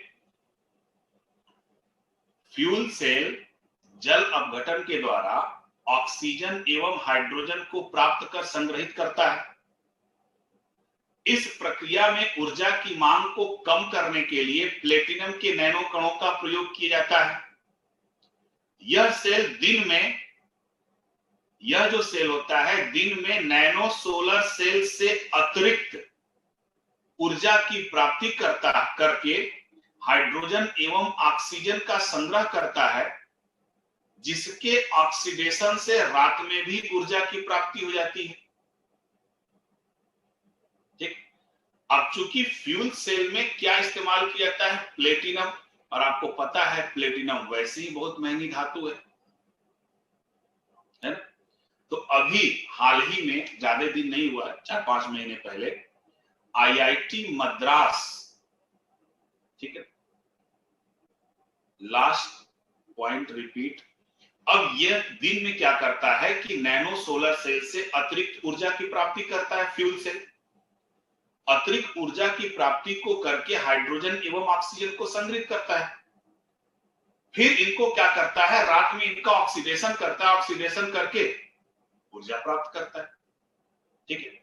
और अभी हाल ही में मद्रास, ब्रिटेन और चीन ने हाल ही में आईआईटी मद्रास, ब्रिटेन और चीन, इन सभी के वैज्ञानिकों ने मिलकर एक नए नैनो पार्टिकल का निर्माण किया है। उस नए नैनो पार्टिकल का नाम है जर्केनियम।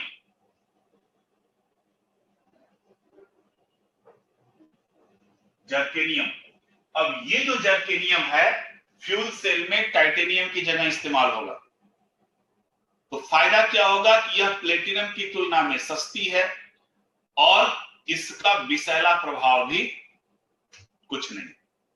ठीक है। तो पर्यावरण सुरक्षा में नैनो तकनीकी का इस्तेमाल हो सकता है। नेक्स्ट उपयोग हम चले पेयजल के क्षेत्र में भी। जैसे आपके घर में आरओ है ना? तो आप देखते होंगे कि जो आपके घर में आरओ है वह पानी में 10⁻³ से 10⁻⁴ मीटर की अशुद्धियों को साफ करता है। और कुछ ऐसे आरओ होते हैं जिसमें RO+ अल्ट्रावायलेट भी लिखा होता है। तो उसका मतलब होता है कि वह 10⁻⁵ से 10⁻⁷ की लंबाई या डायमीटर वाले जीवाणु या विषाणुओं को मारने का कार्य करता है। यानी मैक्सिमम क्षमता कितनी है 10⁻⁷ का। लेकिन अगर हम नैनो पार्टिकल का इस्तेमाल करेंगे, ठीक है, नैनो पार्टिकल का इस्तेमाल करेंगे तो इन नैनो पार्टिकल की सहायता से पानी में किसी भी प्रकार की अशुद्धि हो उसको हम समाप्त कर सकते हैं। ठीक, किसी भी प्रकार की अशुद्धि हो उनको हम समाप्त कर सकते हैं। दूसरा उपयोग हम चलते हैं ऊर्जा के क्षेत्र में। ठीक, तो हाँ बिल्कुल, इम्यून सिस्टम को आरओ का जो पानी है वो इम्यून सिस्टम को वीक करता है, क्योंकि वो खतरनाक अपशिष्टों को नष्ट करने के साथ साथ अच्छे पदार्थों को भी निकाल देता है। ऊर्जा के क्षेत्र में अगर हम ऊर्जा के क्षेत्र की चर्चा करें तो जनरली जो हम बल्ब इस्तेमाल करते हैं, बल्ब में 100% ऊर्जा हम देते हैं तो हमको उससे कितनी मिलती है प्रकाश के रूप में? मात्र 9%। ट्यूबलाइट में अगर हम 100% ऊर्जा देते हैं तो उससे प्रकाश के रूप में हमको मात्र 35% मिलता है। उसी तरीके से CFL में अगर हम देते हैं तो लगभग 60% के आसपास प्रकाश मिलता है। एलईडी में देते हैं तो 80 से 85% मिलता है। यानी बल्ब से लेकर आपका ट्यूबलाइट, CFL और एलईडी, ठीक है, ये सब के सब 100% ऊर्जा को प्रकाश में नहीं बदल सकते हैं। यानी कहीं ना कहीं से मैक्सिमम ऊर्जा क्या होती है हमारी? इलेक्ट्रिसिटी व्यर्थ होती है। तो इसका विकल्प है आपका नैनो बल्ब। नैनो बल्ब क्या होते हैं? ये कंटीन्यूअस आपको ऊर्जा दे सकते हैं और इनके द्वारा किसी भी प्रकार की ऊर्जा की हानि नहीं होती है। यानी 90 to 95% नैनो बल्ब क्या करेंगे? इलेक्ट्रिसिटी को प्रकाश ऊर्जा में बदलने की क्षमता रखेंगे। ठीक है। और इन नैनो बल्बों को भी कार्बन नैनो ट्यूब की सहायता से बनाया जाएगा। बना नहीं है अभी, बनाया जाएगा। ठीक है। अब जो वर्तमान में अगर हम देखते हैं तो वर्तमान में हमारी जो परंपरागत ऊर्जा के जो स्रोत हैं, ठीक है ना, हाँ, वो तो कोयला वगैरह है। गैर परंपरागत ऊर्जा के स्रोत में हम किसको मानते हैं? नाभिकीय ऊर्जा और सोलर ऊर्जा को। बट इस सोलर ऊर्जा का भी आधार क्या है आपका? हाइड्रोजन। क्योंकि जो सूर्य से ऊर्जा हमको मिलती है फाइनली वो बैटरी में ही तो आपकी संग्रहित होती है, जो आप इन्वर्टर वगैरह लगाते हो। तो अब उस बैटरी में ऊर्जा संग्रहित होती है, फिर इन्वर्टर क्या करता है? उसी बैटरी की डीसी करंट को एसी करंट में बदलता है, ठीक है। तो आधार क्या है हमारा? हाइड्रोजन। और हाइड्रोजन ऊर्जा का सीधे उपयोग करना संभव नहीं था, ठीक है। परंतु अब क्यों उपयोग सीधा करना नहीं संभव था? क्योंकि पहले हाइड्रोजन को प्राप्त करना ही मुश्किल था। तो यह समस्या सॉल्व हो गई इलेक्ट्रोलिसिस की प्रक्रिया के द्वारा, ठीक है। पहले यह था कि हाइड्रोजन हम प्राप्त कैसे करेंगे, लेकिन इलेक्ट्रोलिसिस की प्रक्रिया के द्वारा यह सॉल्व हो गई। जैसे आप बैटरी में करंट जाता है तो पानी में जाता है, अब वो पानी में क्या करता है, हाइड्रोजन और ऑक्सीजन को तोड़ता है, फिर जो बैटरी की प्लेट होती है उसी प्लेट पे ऑक्सीजन अरे हाइड्रोजन चिपक जाता है, यानी पानी से हम हाइड्रोजन वहां पे अलग कर दिए, इलेक्ट्रोलिसिस की प्रक्रिया संभव हो गई। अब सबसे बड़ी दूसरी समस्या थी कि हाइड्रोजन को उपयोग हम कैसे करें। हाइड्रोजन को अलग तो कर दिया, तो इसका सबसे बड़ा डेंजरस पोजीशन ये था कि एक तो हाइड्रोजन का उपयोग गैस अवस्था में किया जाए तो यह इतनी हल्की है कि इसके उड़ने की संभावना रहती है। दूसरा, इसकी समस्या थी लिक्विड के रूप में। अगर हम हाइड्रोजन को लिक्विड के रूप में इस्तेमाल करते हैं तो इसको रखने के लिए हमको क्रायोजेनिक इंजन चाहिए, जो खुद अपने आप में एक महंगी है। तो ऐसी स्थिति में वैज्ञानिकों के सामने एक बड़ा अच्छा विकल्प आया कि हाइड्रोजन को हम ठोस अवस्था में प्राप्त करें। अब ठोस अवस्था में हाइड्रोजन को प्राप्त करने में एक और समस्या आ गई कि हाइड्रोजन का आकार ही वैसे बहुत छोटा है, एक परमाणु वाला है।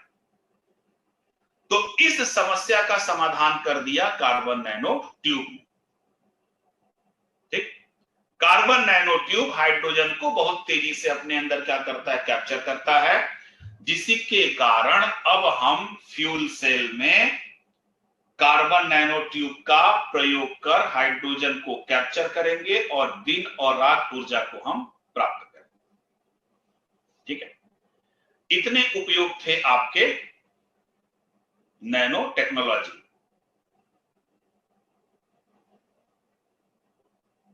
ठीक।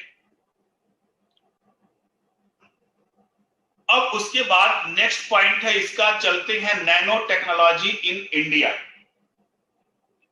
भारत में जो नैनो टेक्नोलॉजी जो शुरू की गई थी वह 2 मिशन के तहत शुरू की गई थी। इसका पहला मिशन था nano science and technology institute, 2003 में इस्टेब्लिश किया गया। इसके अंतर्गत नैनो अनुसंधान को बढ़ावा दिया गया, ठीक है। फिर 2007 में नैनो मिशन शुरू किया गया जिसका नाम है नैनो मिशन 1। इसके तहत क्या किया गया था कि नैनो प्रौद्योगिकी से संबंधित प्रशिक्षण दिया गया, अनुसंधान किए गए, और इसी मिशन के अंतर्गत यानी नैनो मिशन फर्स्ट जो 2007 में हुआ, इसी मिशन के अंतर्गत बेंगलोर में पहला नैनो पार्क बनाया गया देश का। बेंगलोर में देश का पहला नैनो पार्क बनाया गया नैनो मिशन फर्स्ट में, जो शुरू हुआ 2007 में। फिर 2014 में नैनो मिशन सेकंड शुरू किया गया जो कि चला आपका 2014 से 2017 तक। 2007 से 2014 तक नैनो मिशन फर्स्ट चला और 2014 से 2017 तक नैनो मिशन सेकंड चला, जिसके लिए लगभग 650 करोड़ का बजट भी पारित किया गया 2014 में। और इसी नैनो मिशन सेकंड के तहत Indian institute of nano technology की बेंगलोर में स्थापना भी की गई, ठीक है। तो ये प्रारूप आपका भारत में है। और इस नैनो टेक्नोलॉजी से संबंधित कुछ मुद्दे भी हैं। मुद्दों की तुलना में सबसे पहले हम चर्चा करेंगे स्वास्थ्य संबंधित मुद्दे। तो स्वास्थ्य संबंधित मुद्दों की अगर हम बात करें तो आप ये देखिए कि नैनो पार्टिकल का आकार कितना है, कोशिकीय संरचना के लगभग बराबर है। तो अगर हम इनका ड्रग डिलीवरी सिस्टम या टारगेटेड ड्रग में हम अगर इसका इस्तेमाल कर रहे हैं तो ये अपनी सूक्ष्म संरचना के कारण हमारे मस्तिष्क अवरोधों को भी पार करके मस्तिष्क की क्रिया को प्रभावित कर सकती है। छोटे साइज होने के कारण ये हमने तो कहां रखा, फेफड़े के इलाज के लिए भेजा, लेकिन अपनी सूक्ष्म संरचना के कारण ये हमारे मस्तिष्क में भी पहुंच सकती हैं और मस्तिष्क में पहुंचकर हमारी मस्तिष्क की कार्य प्रणाली को क्या कर सकती है, डिस्टर्ब कर सकती है। ठीक है, इसीलिए अभी भी अधिकांश नैनो मेडिसिन का परीक्षण किया जा रहा है, अभी इस पे रिसर्च हो रहा है। नैनो मेडिसिन अभी कोई इस्तेमाल नहीं हो रहा है। ठीक, दूसरा पर्यावरण संबंधी भी मुद्दे हैं इससे रिलेटेड। ठीक, अब इस नैनो तकनीकी के अगर हम अत्यधिक मात्रा में प्रयोग करें, सोलर सेल, फ्यूल सेल वगैरह, तो अगर हम इनका ज्यादा इस्तेमाल करेंगे तो जाहिर सी बात है कि यह नैनो पार्टिकल आपके वातावरण में भी आ सकते हैं, और अगर ये वातावरण में आए और किसी ने अपने दिमाग का खुराफात किया तो ऐसे नैनो पार्टिकल को, नैनो उत्प्रेरक को भी बनाया जा सकता है जो आपके शरीर में या किसी भी जीव के शरीर के कार्बनिक एवं अकार्बनिक पदार्थों को परमाणु स्तर पर भी तोड़ सकती है, क्योंकि संरचना इनकी सूक्ष्म है। और अगर ये ऐसा करेंगी तो उस स्थिति में पूरे विश्व का विनाश होना संभव है। इसीलिए एक रिपोर्टर थे, साइंस रिपोर्टर, उनका नाम था एरिक डेक्सलर। एरिक डेक्सलर की एक बुक थी जिसका नाम था coming era of nano technology. तो उन्होंने इसमें संदेह व्यक्त किया था कि अगर ऐसा होता है, नैनो पार्टिकल का इस्तेमाल ज्यादा होता है, तो यह नैनो पदार्थ जो होते हैं वो आपके एटमॉस्फेयर में भी जा सकते हैं और एटमॉस्फेयर में जाकर कार्बनिक एवं अकार्बनिक पदार्थों की रासायनिक संरचना को परिवर्तित कर सकते हैं, उनको परमाणु स्तर पर तोड़ सकते हैं, और अगर ऐसा हुआ तो विनाश संभव है। ठीक है, तो इतनी चीजें थी आपके नैनो टेक्नोलॉजी में। अभी 2 घंटे और बैठना है।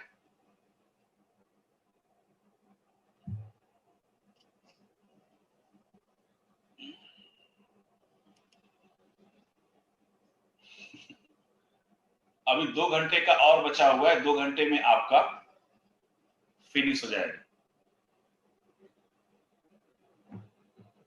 ठीक, अच्छा, हाँ, हिस्ट्री की भी क्लास होगी ना। ठीक ठीक ठीक,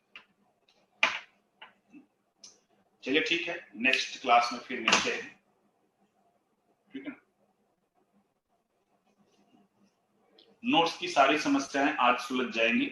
आज मैं फ्री हूं, अब तो मैं सबको नोट्स जिनका जिनका नंबर है मैं भेज दूंगा, परेशान मत होइए, आज सब मिल जाएगा।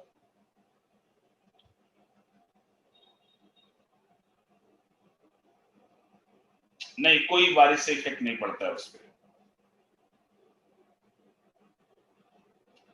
नहीं, आज निधि जी लास्ट क्लास का मूड था कि आज मैं सब समेट देता, पढ़ा देता आप लोगों को। अब पता नहीं, देखिए कल क्लास है कि नहीं है।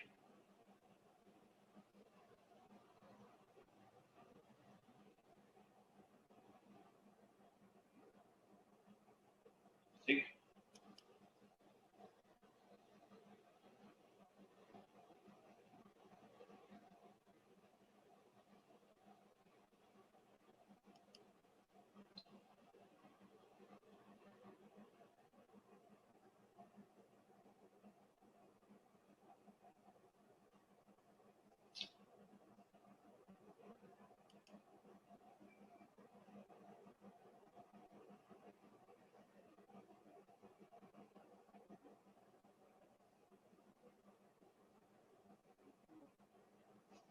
अरे भाई रुको, तुम लोग, अब मैं कितने कितनों का नंबर सेव करूं।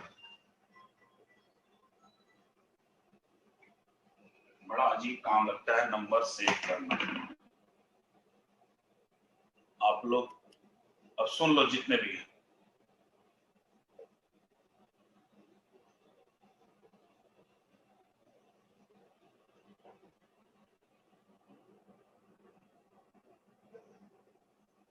इस पे मैसेज कर देना, कॉल मत करना, फोन उठाऊंगा नहीं।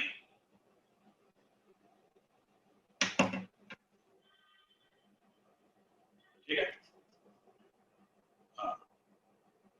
9451072830। पहले बता रहा हूं, कॉल मत करना, फोन नहीं उठाऊंगा, मैसेज कर देना, जो भी पीडीएफ है मैं इसी पे भेज दूंगा। ठीक है, चलो ठीक है सबको। हाँ नहीं, साल का मुबारक मैं नहीं दूंगा, 2020 बड़ा खतरनाक गुजरा है ना। हाँ